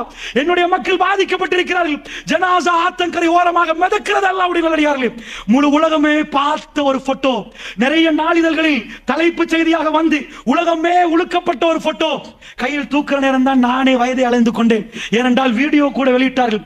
ஒரு கரை ஓரமாக சிரியாவுடைய யுத்தத்திலே கரை ஓரமாக ஒரு குழந்தை, அந்த குழந்தையுடைய அப்படியே முகம் குப்புற அந்த குழந்தை மௌத்தாக இருக்குது. கிட்டத்தட்ட 3.4 வயசு இருக்கு. அதாவது அப்படியே அலை வருகுது, தலையை நலைக்குது, அலை வருகுது, தலையை நலைக்குது, இந்த மாதிரி நலைச்சு போகுது. சுப்ஹானல்லாஹ். ஜனாசாவை தூக்கினால் சின்ன ஒரு குழந்தை. இந்த மாதிரி யுத்தங்களால் முஸ்லிம்கள் பாப்பா கடலில் மௌத்து, உம்மா மௌத்து, அந்த பிஞ்சு குழந்தை கடலிலே அனாதையாக மரணிக்கப்பட்டிருந்தால் அல்லாஹ் ரப்புல் ஆலமீன் அப்படிப்பட்ட சோதனை எனக்கும் உங்களுக்கும் தரவில்லையே. இந்த இரவிலே நானும் நீங்களும் அந்த மக்களுக்காக கண்ணீர் வடித்து துஆ செய்யாவிட்டால், யா அல்லாஹ், எங்களுடைய மக்கள், எங்களுடைய புனித மண்ணிலே மிக அதிபயங்கரமான போராட்டம் நடக்கிறது, அந்த மக்களுக்கு உன்னுடைய உதவி வேண்டும் இறைவா என்று கேட்காவிட்டால் நாம் எல்லாம் எப்படிப்பட்ட முஸ்லிம்கள் அல்லாஹ்வுடைய நல்லடியார்கள். எனக்கும் உங்களுக்கும் உள்ள இந்த சாதாரண பிரச்சனைகள் பெரும் பிரச்சனையாக இருந்தால் நீங்கள் எல்லாம் பார்க்கலாம். அதாவது உலகமே பார்த்த வீடியோ. அடுத்த நாட்டுக்கு போய்விட்டார்கள், கிறிஸ்தவ நாடு. போனால் ரயில்வே ட்ரக்கிலே பிஞ்சு குழந்தை உம்மா தூக்கி கொண்டிருக்கிறார். பாப்பா வந்து உம்மாவோட சேர்த்து ரயில்வே ட்ரக்கிலே போடுறார். எதுக்கு போட்டார் தெரியுமா? தற்கொலை முயற்சி. அல்லாஹ்வுடைய நல்லடியார்களை பிச்சை கேட்டார்கள். என்ன கேட்டார்கள் தெரியுமா? ட்ரெயின் வந்தால் அப்படியே சாகுறோம் என்றார்கள். பேச்சுக்கு ஒரு பேச்சுக்கு, நிஜமாக சொல்லவில்லை. ஏன் அப்படி சொன்னால் தான் அந்த ஊரிலே எங்களை எடுப்பார்கள். என்ன கேட்டார்கள் தெரியுமா? இல்லை என்றால் நீங்கள் எங்களை பொறுப்பெடுத்துக் கொள்ளுங்கள் என்றார்கள். எங்களை பொறுப்பெடுத்துக் கொள்ளுங்கள் என்றார்கள். சுப்ஹானல்லாஹ். கிறிஸ்தவ நாடுகளில் போய் மண்டியிட்டு எங்களை பொறுப்பெடுத்துக் கொள்ளுங்கள் என்று கண்ணீர் வடித்து அழுகிறார்களே பஷார் அல் அசாத். அவன் செய்த கொடுமை இந்த மோமின்களை முஸ்லிம்களை மண்டியிட வைத்திருக்கிறது அல்லாஹ்வுடைய நல்லடியார்கள். அப்படி என்று சொன்னால் நான் என்ன உங்களுக்கு சொல்கிறேன், அதிபயங்கரமான யுத்தத்தின் விளைவு. நன்றாக வாழ்ந்த எங்களுடைய முஸ்லிம்கள் எங்கேயோ போகிறார்கள். அவர்களுடைய கூடாரத்தில் குடிசைகளே கூடாரத்தில் -டிகிரி. அல்லாஹ்வுடைய நல்லடியார்களே, அதிபயங்கரமான கூதல் இருக்கிறார்கள். சாப்பிடுவதற்கு வழி இல்லை. அவர்கள் செய்த குத்தம் என்ன? பஷார் அல் அசாதை முன்னிறுத்தி, இறைவா, இந்த கொடுங்கோலனுக்கு நீயே பார்த்துக்கொள் யா அல்லாஹ் என்று எத்தனை முஸ்லிம்கள் கேட்டீர்கள். நானும் நீங்களும் அவர்களுடைய உறவுகள் என்றால், அஹ்லுஸ் சுன்னா வல் ஜமாஅத்தினர்கள் பாதிக்கப்படுறார்கள் என்றால், இந்த ஷியாக்கள் அவர்கள் நுழைந்து இவர்கள் அஹ்லுஸ் சுன்னாவுடைய இரத்தத்தை ஓட்டுகிறார்கள் என்று சொன்னால் புரிந்து கொள்ளுங்கள். இந்த நாட்டிலே ஷியாக்களை வளர்க்கிறார்கள். இமாம் குமைனி, யாரடா இமாம் குமைனி? அவனுக்கு இமாம் என்று யார் பேர் வைத்தது? அல்லாஹ்வுடைய நல்லடியார்களே, அந்த அளவுக்கு இமாம் என்று சொல்லக்கூடிய ஈரானிய முஸ்லிம் குடியரசு என்று வாய் கூசாமல் வானொலிகளில் பேசுகிறார்களே. ஷியாக்கள் என்றைக்காவது அஹ்லுஸ் சுன்னா வல் ஜமாஅத்தில் சேருவார்களா? நாங்கள் ஜமாத் ரீதியாக பிரிந்திருக்கலாம், தௌஹீத் தப்லீக் ஜமாத் இஸ்லாமி என்று பிரிந்திருக்கலாம். ஆனால் நாங்கள் எல்லோரும் அஹ்லுஸ் சுன்னா வல் ஜமாத்துகள். ஆனால் ஷியாக்கள் காஃபிர்கள். ஜமியத்துல் உலமா மிக தெளிவாக ஃபத்வா கொடுக்கப்பட்டிருக்கிறது. ஷியாக்களை இந்த உலமாக்கள் எல்லோரும் எதிர்க்கிறார்கள். ஹரத்திலே வியாழக்கிழமை வெள்ளிக்கிழமை ராத்திரியிலே ஆமியிலே போடுவார்கள், மஸ்ஜித் நபவியிலே. ஏன்? இந்த ஷியாக்கள் அங்கேயும் பிரச்சனை. தொழமாட்டார்கள். சுப்ஹானல்லாஹ். மஸ்ஜித் அலிக்கு போய் தொழுவார்கள். மிக முசீபத்து பிடித்தவர்கள். இன்னொரு பக்கத்திலே ஹவாரிஜ். அவர்களும் ஷியாக்களுடைய யுத்தத்தில் இருக்கிறார்கள். அல்லாஹ்வுடைய நல்லடியார்கள், இந்த சிரியாவுடைய போரில் ஹவாரிஜ் என்ற அடையாளம் காட்டப்பட்ட ஒரு சிலர்களும் இருக்கிறார்கள். ரசூலுல்லாஹ் அவர்கள் என்ன சொன்னார்கள்? நீங்கள் என்னப்பா ஹவாரிஜை அடையாளம் காணவே கஷ்டம், நீங்கள் தொழுவீர்கள், அவர்களும் தொழுவார்கள். உங்கள் தொழுகை என்னன்னு நினைப்பீர்கள்? அவர்கள் அப்படி தொழுவார்கள். நீங்கள் நோன்பு பிடிப்பீர்கள் சஹாபாக்களை பார்த்து. அவர்கள் நோன்பு பிடிப்பார்கள். நீங்க என்னப்பா நோன்பு பிடிக்கிறீர்கள்? அப்படி நோன்பு பிடிப்பார்கள். ஆனால் ஓதுவார்கள் தொண்டை குழிக்கு கீழ் இறங்காது. இப்படி இபாதத்து செய்வார்களா என்று நினைப்பீர்கள். ஹவாரிஜ்களை பத்தி ரசூலுல்லாஹ் என்ன சொன்னார்கள் தெரியுமா? அப்படி இபாதத்து பக்குவம் எல்லாமே இருக்கும். அவர்கள் முஸ்லிம்களை கொல்லுவார்கள். அதான் அடையாளம். முஸ்லிம்களை கொல்லுவார்கள். அவர்கள் வருகிற காலத்தில் நான் இருந்தால் ஆதி சமூகத்தை அல்லாஹ் எப்படி அழித்தான் அப்படி அழிப்பேன்.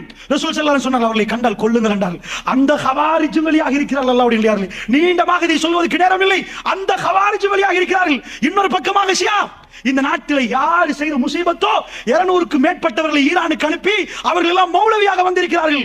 ஓட்டமாவடியிலே ஒரு மதரசா, கதிரொலியில் இன்னொரு மதரசா என்று சொல்லி மதரசாக்கள் நடத்தப்படுகிறது. அஹ்லுஸ் சுன்னா வல் ஜமாத் பள்ளிவாசல்கள் குறிக்க வைக்கப்பட்டு இன்னமும் அவர்களுக்கு வளர்க்கப்பட்டால் எங்களுடைய உறவுகள் அங்கே போய் ஷியாவை படித்து வந்து நெஞ்சிலே அடித்து அடித்து ஃபாத்திமா ஃபாத்திமா என்று பேசுகிறார்கள். அவர்கள் நடிக்கிறார்கள். கோல்ஃபேஸுக்கு பக்கத்திலே அவருடைய பல்கலைக்கழகம், ஃப்ரீ எஜுகேஷன். எங்களுடைய உறவுகள் தெரியாமல் போறார்கள். அந்த அளவுக்கு முஸ்தபா போகிறார்கள். பேசினால் எங்களுக்கு பிரச்சனை, பேசினால் எங்களை கூப்பிட்டு ஓட்டமாவடியிலே வைத்து பேசினால் அவர்களுக்கு போலீஸ் விசாரணை. அந்த அளவுக்கு நாட்டுக்குள்ளேயும் புகுந்து விட்டார்கள். அல்லாஹ் விட மாட்டான். நாங்கள் எங்களுக்கு பிரச்சனை வந்தாலும் பிரச்சனை இல்லை. இந்த உம்மத்து என்றைக்கு ஷியா நுழைந்ததோ அன்றைக்கு இந்த உம்மத்து ரத்தார் ஓடும் அல்லாஹ்வுடைய நல்லடியார்களே. அப்படி என்றால் என்னுடைய உறவுகளே, அஹ்லுஸ் சுன்னா வல் ஜமாத்தினர்களே, நானும் நீங்களும் உருவாகி ஷியாக்கள் தெரிந்து எங்களுடைய பிள்ளைகளை பாதுகாக்கணும். கோல்ஃபேஸ் வரைக்கும் வந்து விட்டார்கள். யூனிவர்சிட்டி உருவாக்கி இருக்கிறார்கள். இந்த நாட்டில் அவர்களை பற்றி பேசினால் எனக்கும் உங்களுக்கு மௌனம். ஈரான் அப்படி தலை போட்டிருக்கிறது. அல்லாஹ்வுடைய நல்லடியார்களே, அல்லாஹ் விட மாட்டான். அல்லாஹ் விட மாட்டான். அவர்கள் செய்கிற அராஜகம் தான் இந்த அராஜகம். இது எல்லாத்துடைய முடிவு கிறிஸ்தவருடைய கையிலே, அது கையிலே போனால், ஆமாக்கள் அல்லது தாபிக்களே வந்து அவர்கள் இறங்கினால், ஸ்டன்பூல் என்றைக்காவது அமெரிக்காவோ நேட்டோ படையோ ஏதோ ஒன்று பிடித்தால் அன்றைக்கு எதிர்பாருங்கள் இமாம் மஹ்தி அலைஹிஸ்ஸலாத்து வஸ்ஸலாமுடைய வருகை. அல்லாஹ்வுடைய நல்லடியார்களே, அதிபயங்கரமான சம்பவங்கள் இவைகள் எல்லாம் நடக்கிற நேரம் இன்னொரு சம்பவம் நடக்கிறது. இது எல்லாம் வைத்துத்தான் மறுமை நாள் நெருங்கி விட்டதா? ரசூலுல்லாஹ் சொல்லிவிட்டார்கள், நெருங்கி விட்டது. நான் தான் கடைசி தூதர் என்று சொல்லிவிட்டார்கள். அது எவ்வளவு நெருங்கி இருக்கிறது என்றால், ரசூலுல்லாஹ் சொன்னார்கள் ஒரு நதியை பார்த்து, மறுமை நாளைக்குரிய அடையாளங்கள் ரசூலுல்லாஹ் பேசுற நேரம் பானதுரையிலே இந்த வீட்டிலே இப்படி நடக்கும் என்று பேச மாட்டார். இன்னால் மௌத்தாகுவார், அது மறுமைக்குரிய அடையாளம் என்று சொல்ல மாட்டார். ஏனென்றால் உலகமே பார்க்கணும், உலகமே பேசணும். அந்த மாதிரி விஷயங்களை தான் ரசூல் ஸல்லல்லாஹு அலைஹி வஸல்லம் நாவிலே அல்லாஹ் சொல்ல வைத்தான். ஏன் சொல்ல வைத்தான் தெரியுமா? அந்த யுகங்களில் அவைகள் எல்லாம் நடக்கிற நேரம் நானும் நீங்களும் தௌபாவிலே ஈடுபட்டு அல்லாஹ்வின் பக்கம் திரும்ப வேண்டுமா, நெருங்க வேண்டுமா? அதற்காக வேண்டி அல்லாஹ்வுடைய தூதர் இப்படி சொன்னார்கள். ரசூலுல்லாஹ் சொன்னார்கள், ஃபுராத் நதி வத்தி, யூப்ரட்டிஸ் நதி வத்தி, தங்கம் மலை வெளி வரும் வரைக்கும் மறுமை நாள் வராது வராது என்றார்கள் ரசூல் ஸல்லல்லாஹு அலைஹி வஸல்லம் அவர்கள். லா தகுமு ஸஆ, மறுமை நாள் வராது. ஃபுராத் நதி வத்தி, தங்கமலை வெளி வரும் வரைக்கும். புகாரி முஸ்லிமிலே வருகிறது. அல்லாஹ்வுடைய நல்லடியார்களே, திடுக்குறக்கூடிய செய்தி. ஃபுராத் என்றால் யூப்ரட்டிஸ் நதி. நான் நினைக்க மாட்டேன் இந்த சபையில் யாரும் அந்த நதி ஸ்கூலில் படித்திருக்காமல் யாரும் இருந்திருப்பீர்கள் என்று. ஏனென்றால் உலகத்தில் மிக பிரசித்தி பெற்ற நதிகளில் நைல், யூப்ரட்டிஸ், டைக்ரீஸ், அமேசான் இவைகள் வந்து ஆகவும் பிரசித்தி பெற்ற நதிகள். இந்து நதி. இந்த நதிகளில் மிகவும் முதன்மை வாய்ந்தது தான் யூப்ரட்டிஸ். உலகத்திலே மனிதர்கள், அதாவது சிவிலைஸ் ஆக்கப்பட்டது மெசொப்பொத்தேமியான் வரலாறு என்று சொல்லுவார்கள். அங்கிருந்து தான் மனிதர்கள் ஆரம்பமாக அவர்கள் வீடு கட்டி ஒழுங்காக வாழ்ந்தது என்றால் மெசொப்பொத்தேமியான். பேப்பரை கண்டுபிடித்தவர்கள் அவர்கள் தான். அதில் தான் எழுத்து ஆரம்பிக்கப்படுகிறது. அது யூப்ரட்டிஸ் நதிக்கரையோடு ஒட்டித்தான் அந்த குடியிருப்புகள் வருகிறது. அல்லாஹ்வுடைய நல்லடியார்களே, வரலாறு என்றைக்கும் இல்லாத மாதிரி நான் பார்த்தேன். சுப்ஹானல்லாஹ், நாசாவுடைய ஒரு படத்தை. சுப்ஹானல்லாஹ், நீங்கள் போய் இன்டர்நெட்ல அடித்து பாருங்கள். 2003ஆம் ஆண்டு, 2009ஆம் ஆண்டு, 2003, 9, 16 எடுத்து காட்டார்கள். அசந்து போகிறேன். அல்லாஹ்வுடைய நல்லடியார்களே, அந்த ரிவருடைய மேப், சேட்டலைட் மேப், இவ்வளவு இருக்கிற ரிவர் ஒரு நூலாக மாறி இருக்கிறது 2016. அவர்கள் விஞ்ஞானிகள் சந்தேகிக்கிறார்கள் 2023 இதில் ஒரு பகுதி வத்திவிடும் என்று. வரலாறிலே இதுவரைக்கும் வத்தாத ஒரு நதி, ஜீவன் நதி.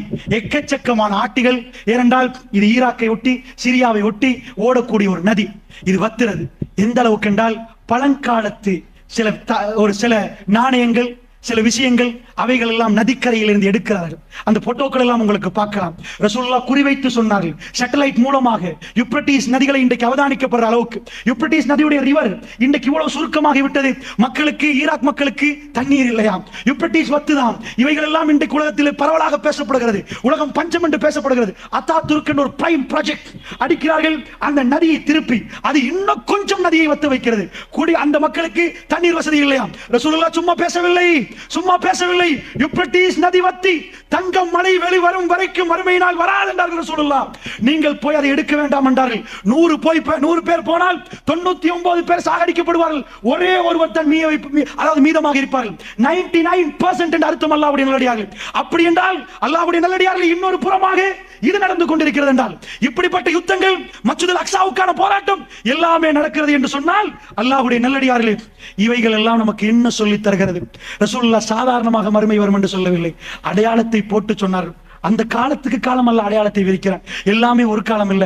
ரசூலுல்லாஹ் முதலில் சொன்னார்கள், ஹிஜாஸிலே ஒரு நெருப்பு எடுக்கும் என்றார்கள். புகாரிலே வரக்கூடிய செய்தி, ஹிஜாஸை கூட்டினாக்கி கையை நீட்டினார்கள். இந்த ஹிஜாஸிலே நெருப்பு எடுத்தால் அது மறுமை நாளைக்கு அடையாளம் என்றார்கள். இந்த ஹிஜாஸுடைய நெருப்பு பசராவிலே உள்ள ஒட்டகங்களுடைய சங்கிலிகளில் அவருடைய ஜுவால் தெரியும் என்றார்கள். பெருமானார் பேசினால் மிக தெளிவாக பேசுவார்கள். அதாவது யூப்ரட்டிஸ் நதியில் தங்கமலை வரும் என்று சொல்ல மாட்டார்கள். நதி வத்தி தங்கமலை வரும். அப்ப முதலில் நதி வத்தணும், அப்புறம் தங்கமலை வரும். இதே மாதிரி சொன்னார்கள், ஹிஜாஸிலே நெருப்பெடுத்தால் அந்த நெருப்பு பசராவிலே உள்ள ஒட்டகங்களுடைய அந்த சங்கிலியில் அதனுடைய ஜுவால் தெரியும். சுபஹானல்லாஹ். அல்லாஹ்வுடைய நல்லடியார்களே, என்ன நடந்தது தெரியுமா? ஹிஜாஸிலே ஹிஜ்ரி 617ஆம் ஆண்டு ரசூலுல்லாஹ் மௌத்தாகி 600 வருடங்களுக்கு பிறகு 2 பூமி குலுக்கங்கள் ஹிஜாஸ் நெருப்பெடுக்கிறது. எப்படி நெருப்பு? அது அப்படியே வானத்தை நோக்கி நெருப்பெடுக்கிறது. அந்த இன்டர்நெட்ல நீங்கள் அடித்து பாருங்கள், அந்த கல்கள் எல்லாம் கருகி கருகி இன்றைக்கும் ஹிஜாஸிலே யாருமே இல்லை. கிட்டத்தட்ட 700 ஆண்டுகளாகிவிட்டது. கருகின கல்லுகள் காலை வைத்தால் குத்தும் நடுவால் நெடுஞ்சாலை போடப்பட்டிருக்கிறது. இந்த பக்கம் கருகின பூமி, இந்த பக்கம் கருகின பூமி. ஹிஜ்ரி 617 மஸ்ஜித் நபவிக்கு எல்லோரும் ஒன்று சேர்ந்து விட்டார்கள். தௌபாக்கு ஈடுபட்டார்கள். ஏன்? 2 தடவை பூமி குலுக்கும். பூமி குலுக்கத்தோட ஹிஜாஸிலே ஒரு நெருப்பு. சுப்ஹானல்லாஹ். அந்த நெருப்பு இப்படி எடுத்தால் அது ஒரு நாளும் சிரியாவுடைய டெமிஸ்குக்கு தெரியாது. டெமஸ்கஸ் என்றால் பசரா, பசரா என்றால் திமிஷ்க், இன்றைக்கு டெமஸ்கஸ். அந்த பசராவில் உள்ள ஒட்டகங்களுக்கு தெரியாது. சுப்ஹானல்லாஹ். வரலாறு மிக அழகாக பாடம் சொல்லுது. அந்த நெருப்பு மேல நோக்கி போனது. ஒரு வால்கனோ எரிமலை வெடித்தா எப்படி மேலே போகுமோ, மேலே போனால் தான் அது பசராவுக்கு தெரியும். தெல் டேங்கி பத்திர நேரம் சில வேளை உங்களுக்கு கொஞ்சமாவது ஜுவால் தெரிந்திருக்கும். மேல மேல நெருப்பெடுத்தால் அது பக்கத்து நாடுக்கு தெரிகிற அளவுக்கு அங்கிருந்து லெட்டர் வருகிறது. அந்த காலத்தில் அது இன்றைக்கு உம்மத்தில் பாதுகாக்கப்பட்டிருக்கிறது. சிரியாவிலிருந்து வந்த லெட்டர் இந்த நெருப்பை பற்றி கேட்டு சுப்ஹானல்லாஹ். ரசூலுல்லாஹ் தேவையில்லாமல் அப்படி ஒரு வரி சொல்ல மாட்டார்கள். இந்த உம்மத் அன்றைக்கே மதீனாவிலே அழுதார்கள், அவர்கள் துடித்தார்கள். வரலாறு எழுதப்பட்டிருக்கிறது. இன்றைக்கும் ஹிஜாஸை உங்களுக்கு கண்ணால் பார்க்கலாம். அங்கே எந்த குடியிருப்பும் இல்லை.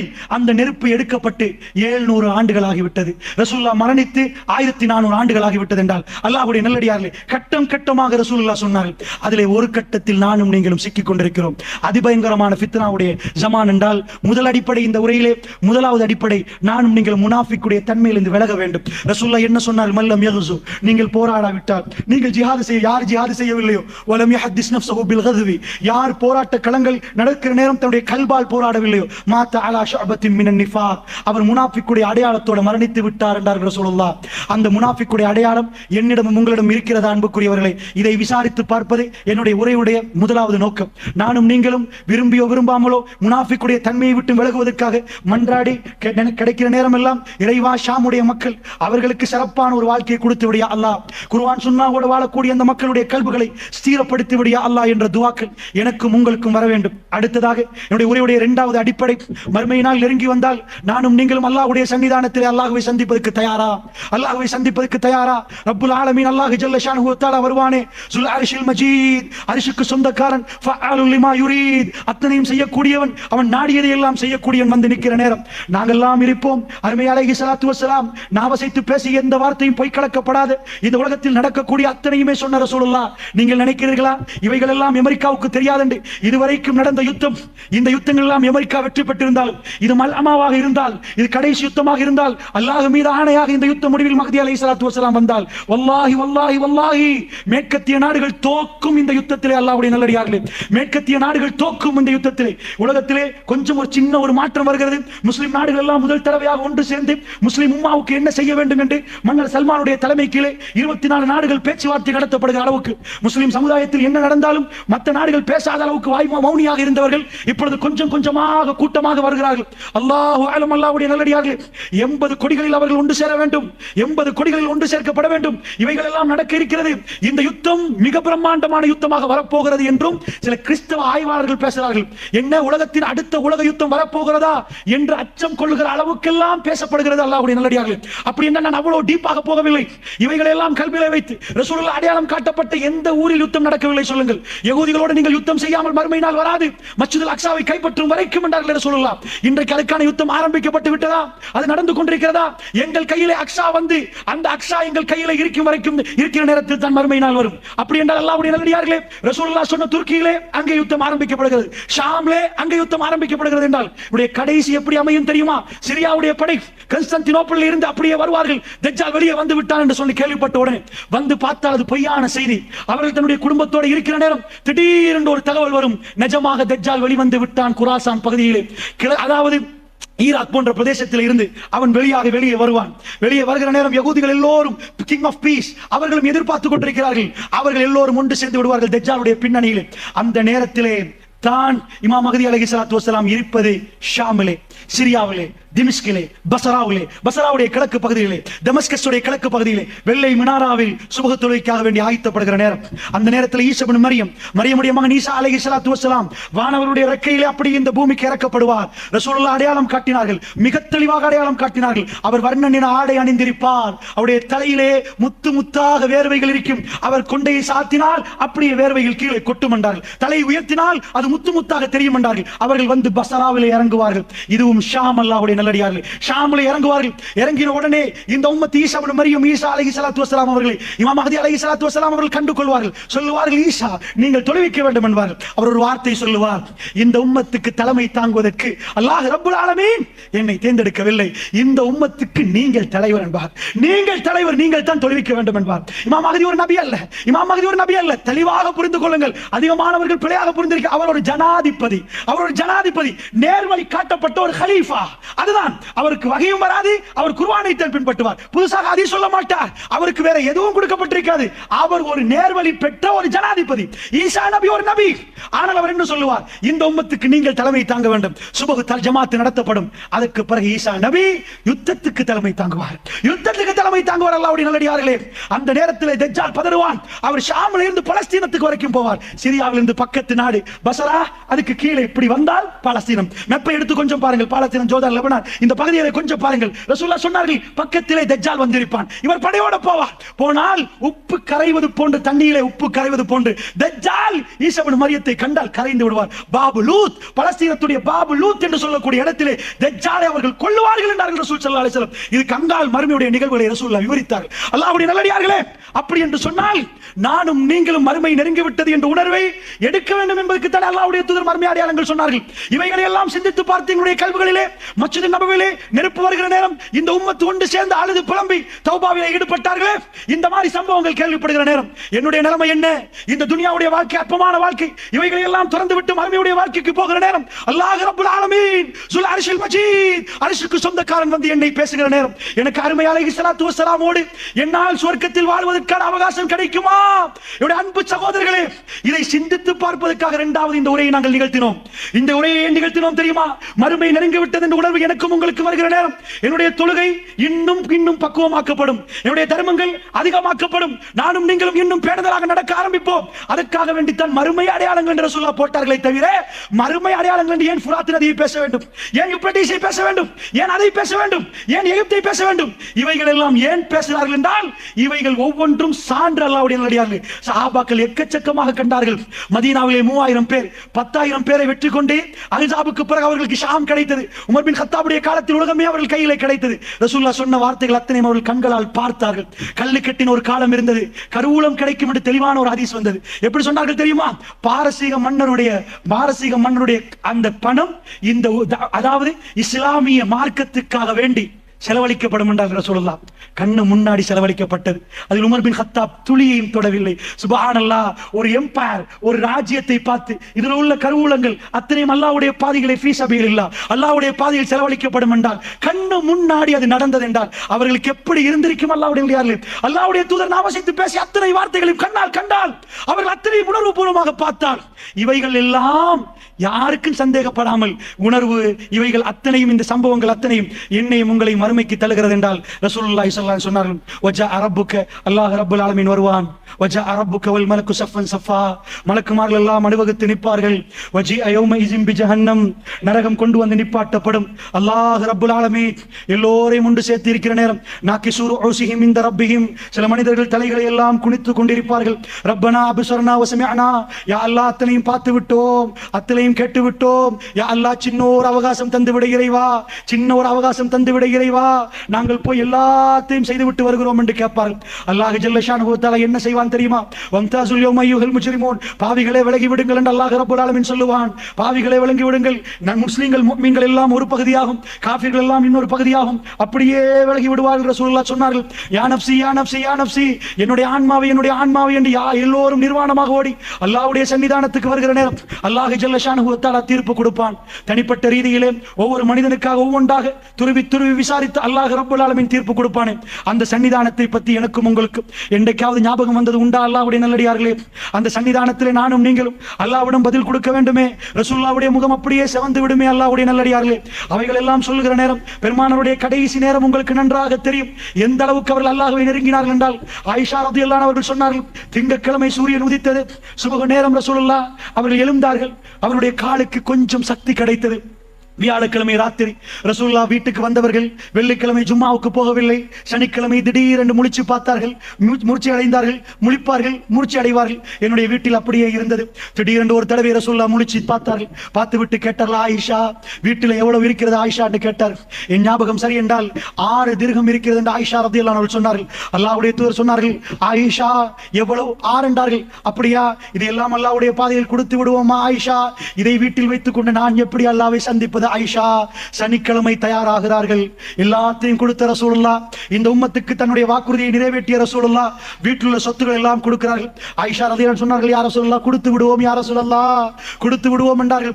கொடுத்து விட்டு ஞாயிற்றுக்கிழமை ஆயிஷா ரலியல்லாஹு அன்ஹா சொன்னார்கள், அவருடைய தலைவலி கூடியது, மூர்ச்சிடுவார்கள், திரும்பி பார்ப்பார்கள். பள்ளிவாசலுக்கு போக முடியாத அளவுக்கு ரசூலுல்லாஹ்வுக்கு இருந்தது.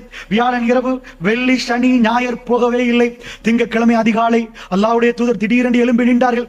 எழும்பி நிற்கிற நேரம் அந்த மக்கள் தொழுகைக்காக வேண்டி இருக்கிற நேரம், எங்களுடைய வீட்டுக்கும் பள்ளிவாசலுக்கும் ஒரே ஒரு திரைச்சீலை ரசூலுல்லாஹ் அகற்றி பார்த்த உடனே மக்கள் எல்லாம் சிரித்தார்கள்.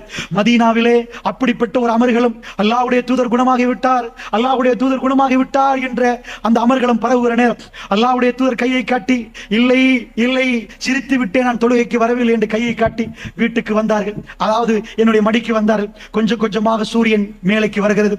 லுகர் நேரம் வரவில்லை, லுஹாவுடைய நேரம் அதிகாலை, அதாவது சுபகுக்கு பிறகு லுஹாவுடைய நேரம் உதித்துக் கொண்டிருக்கிற நேரம் ரசூலுல்லாஹ் உடைய முகம் அப்படியே சுடுவது. ஆயிஷா ரலியல்லாஹு அன்ஹா சொன்னார்கள், ஒரு பாத்திரம் பக்கத்தில் இருந்தது. ரசூலுல்லாஹ் கையை விட்டார்கள், முகத்திலே அப்படியே அந்த பாத்திரத்தால் முகத்தை அப்படியே தடாவினார்கள். முகம் சூடாக இருக்கிறது. அல்லாஹ்வுடைய தூதருக்கு நான் அப்படியே ஓடி ஓடி அவருடைய மேல் அத்தனையும் தடாவினேன். நான் தடாவிக்கொண்டே இருந்தேன் ரசூலுல்லாஹ்வுக்கு.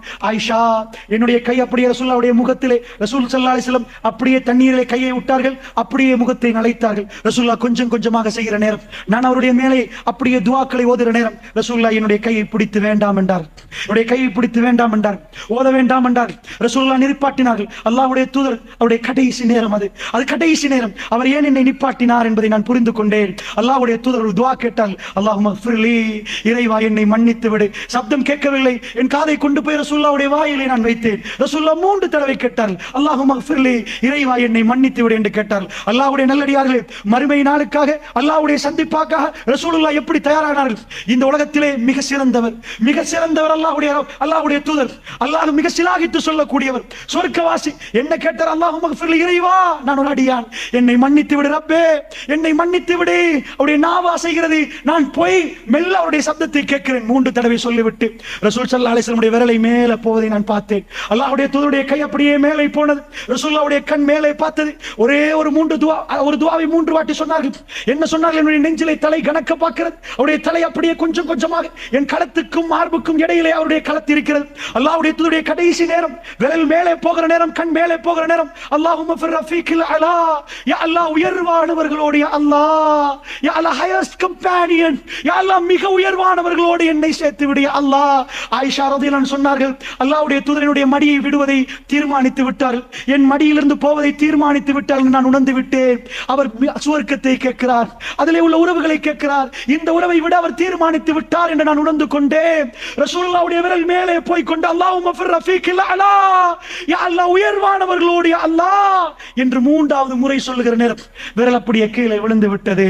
இன்னா லில்லாஹி வ இன்னா இலைஹி ராஜிஊன். ஆயிஷா ரலியல்லாஹு அன்ஹா சொன்னார்கள், அதுக்கு பிறகு ரசூலுல்லாஹ்வுடைய எந்த அசைவும் ஏற்படவில்லை.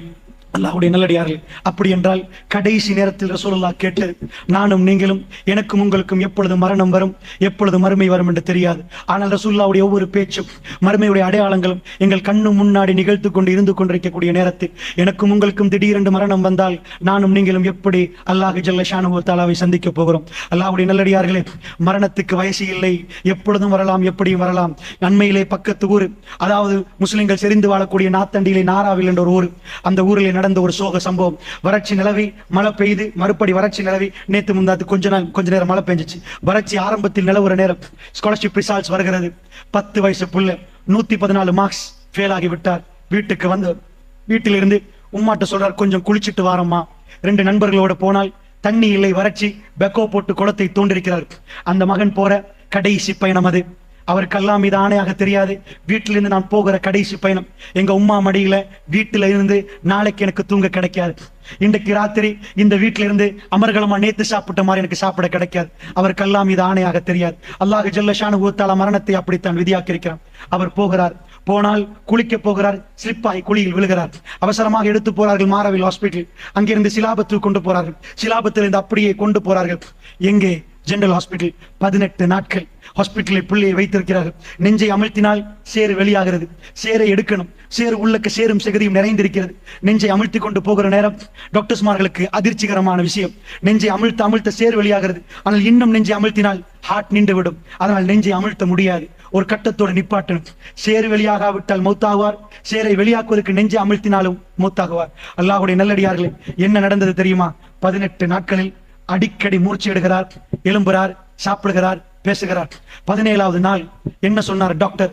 மாலை நேரம் தூக்க மாத்திரையின் அளவு முடிந்து இன்னும் கொஞ்ச நேரத்தில் உங்க பிள்ளை விழித்து பார்ப்பார். அதுக்கு மேல் அவர் உயிர் வாழ்வது எங்களால் சொல்ல முடியாது. 2 மணித்தியாலம் தான் நாங்கள் கணக்கு போட்டிருக்கிறோம் என்றார். ஒரு தாயால் தாங்க முடியுமா? அல்லாஹ்வுடைய நல்லடியார்களே, ஒரு தாயால் தாங்க முடியுமா? முடியவே முடியாது. என்ன நடந்தது தெரியுமா? அல்லாஹ்வுடைய நல்லடியார்களே, அந்த தாய் பார்த்து கொண்டிருக்க அந்த பிள்ளை விழிப்பு, சிரிக்குது, பேசுது. டாக்டர் கொடுக்கிற டைம் தாண்டுது. 7:30 மணி, 8 மணி ஆகுது. அந்த அம்மா பாக்குறா. வளமைக்கு மாற்றமாக சிரிக்குது பிள்ளை. எந்த அளவு கண்டா, வீட்டுல குளிக்க போன அண்டு எப்படி சந்தோஷமா இருந்துச்சோ, 18 நாட்களுக்கு முன்னாடி அந்த குழந்தை எப்படி உஷாரா இருந்துச்சோ அந்த மாதிரி நல்லா சாப்பிடுது. அந்த அம்மா பார்த்துட்டு இருக்காங்க. ராத்திரி 10 மணி. மரண சாயலே புள்ளிட்ட இல்ல. அவங்க நினைச்சிட்டாங்க 11 மணி. அல்ஹம்துலில்லாஹ், என் புள்ளிட்ட எந்த மரண சாயலும் இல்ல. டாக்டர் சொன்னார் 2 மணித்தியாலம். இது 4 மணித்தியாலம் ஆகிட்டு, 5 மணித்தியாலம் ஆகிட்டு. அவர் குதிக்கிறார், சிரிக்கிறார், ஊட்டி விடுறாங்க, பேசுறாங்க, கையில உள்ள போன்ல வீடியோ பண்றாங்க. பையன் சிரிக்கிறான். ராத்திரி 1 மணி. உம்மாவும் புள்ளையும் இப்ப மரணத்தை மறந்து அவர்கள் சிரிச்சு பேசுறாங்க. ராத்திரி 2:45 புள்ள சொல்றார், உம்மா கொஞ்சம் வலிக்குது, கண்ணசருது, மூக்காலை வாயாலை ரத்தம் வருகிறது. ஜனாசாவை தூக்குற நேரம் சிரிச்சு கொண்டிருந்த தாய் அப்படியே பைத்தியமாகிறாங்க. வீட்டுக்கு போகிற நேரம் ஜனாசா நாராவில் மக்களை அழுகிறார்கள். பக்கத்தில் உள்ள தாய் பைத்தியமாகி விட்டார். அல்லாஹ்வுடைய நல்லடியார்களே, நான் ஏன் இது உங்களுக்கு சொன்னேன் தெரியுமா? எனக்கும் உங்களுக்கும் நேரம் எது என்று தெரியாது. இது கடைசி நேரமா, கடைசி தொழுகையாண்டு தெரியாது. நாளை சுபஹு அல்லாஹ் ரப்புல் ஆலமீன் எனக்கும் உங்களுக்கும் விதியாக்கினாண்டு தெரியாது. அல்லாஹ் ஜல்ல ஷானுஹு தஆலா 5 வயசு, 10 வயசு, 30 வயசு, 40 வயசு, 50 வயசு என்ற எல்லோருக்கும் 60, 80 என்று போடவில்லை. 5லும் போவார்கள், 10லும் போவார்கள், 15லும் போவார்கள். ரப்புல் ஆலமீனுடைய சன்னிதானத்தை நானும் நீங்களும் சந்திக்கிறதுக்கு தயாரா? அல்லாஹ்வுடைய நல்லடியார்கள், இந்த பயானுடைய அடுத்த நோக்கம் இந்த மக்கள் எல்லாம் திரட்டி மறுமையை பற்றி சிந்தனை உருவாக்கி நானும் நீங்களும் அல்லாஹ்வுடைய சன்னிதானத்தை சிந்திக்கக்கூடியவர்களாக மாற வேண்டும் என்பதுதான் அடுத்த நோக்கம். அப்படி என்றால் இவைகள் எல்லாம் நன்றாக புரிந்து இந்த நாளில் நாம் எல்லாம் அல்லாஹ்வுக்கு நெருங்கக்கூடிய நாளாக மாறி இந்த உரைகளை, இந்த நிகழ்ச்சிகளை, இதே மாதிரியான நிகழ்ச்சிகளை உருவாக்குவதற்கு ஒருங்கிணைப்பாளர்களுக்கு, இந்த நிகழ்ச்சிகளை செய்தவர்களுக்காக நீங்கள் துஆ செய்ய வேண்டும். இந்த ஊர் மக்களை இதே மாதிரி திரட்டி அந்த மாதிரி இந்த மக்களுக்கு உபதேசம் பண்ணுவதற்கு அவர்களுக்கு அல்லாஹ் ரப்புல் ஆலமீன் அவர்களுக்கு இன்னும் ஹிதாயத்தை கொடுக்க வேண்டும், இன்னும் தைரியத்தை கொடுக்க வேண்டும் என்று நீங்கள் துஆ செய்ய வேண்டும். ஏன் இந்த உலகத்தில் ஃபித்னா எங்கேயும் நிறைந்து கொண்டிருக்கிற நேரம் நல்லுள்ளம் படைத்தவர்கள் அல்லாஹ்வை பற்றி பேசுவதற்கு இந்த மாதிரியான சபைகளை உண்டாக்கினால் அவர்களுக்கு அல்லாஹ் அருள் புரிய போதுமானவன். அல்லாஹ்வுடைய நல்லடியார்களே, இது மிக புனிதமான சபை. ஏனென்றால் நானும் நீங்களும் அல்லாஹ்வை பற்றி பேசினால் மலக்குமார்கள் இங்கே சூழ்ந்து விடுவார்கள். இவர்கள் போய் அல்லாஹ்விடம் சொல்லுவார்கள். அல்லாஹ் ரப்புல் ஆலமீன் கேட்பான். யார்? அல்லாஹ் கேட்பான். அல்லாஹ்வுக்கு எல்லாம் தெரியும். அவர்கள் கேட்ப யார்? அவர்கள் எதை கேட்கிறார்கள்? எதை கேட்டார்கள்? அல்லாஹ் ரப்புல் ஆலமீன் மலக்குமார்கள் சொல்லுவார்கள், யா ரப், யா ரப், அவர்கள் உன்னை பற்றி பேசினார்கள். அவர்கள் எதைக்காக பேசினார்கள்? அவர்களுக்கு என்ன வேண்டுமாம்? சொர்க்கம் வேண்டுமா யா ரப்? அல்லாஹ் கேட்பான், அவர்கள் சொர்க்கத்தை பார்த்து விட்டார்களா? என்னுடைய அரிசை பார்த்து விட்டார்களா? யா ரப், அவர்கள் அதை ஒன்றையுமே பார்க்கவில்லையா? அல்லாஹ், அவர்கள் எதையும் பார்க்கவில்லை. அப்ப ஏன் கேட்டார்கள்? யா ரப், அவர்கள் உன்னை நம்பியிருக்கிறார்கள், இந்த சொர்க்கம் அவர்களுக்கு வேண்டும் என்று அவர்கள் கேட்கிறார்கள். அல்லாஹ் ரப்புல் ஆலமீன் சொல்லுவானா, அந்த சபையில் உள்ளவருடைய பாவங்களை எல்லாம் நான் மன்னித்து விட்டேன் மலக்குமார்களே, நீங்கள் சாட்சி என்று அல்லாஹ் ரப்புல் ஆலமீன் சொல்லுவான். நல்ல அல்லாஹ்வை பற்றி பேசக்கூடிய சபைகள், அப்படிப்பட்ட கண்ணியமான சபைகள். அல்லாஹ் ரப்புல் ஆலமீன் என்னுடைய மரணத்துக்கு முன்னாடி அந்த மாதிரியான சபைகளில் என்னையும் அல்லாஹ் உங்களையும் சேர்த்தருள் புரிவானாக. வ ஆகிரு தஅவானா அனில் ஹம்துலில்லாஹி ரப்பில் ஆலமீன்.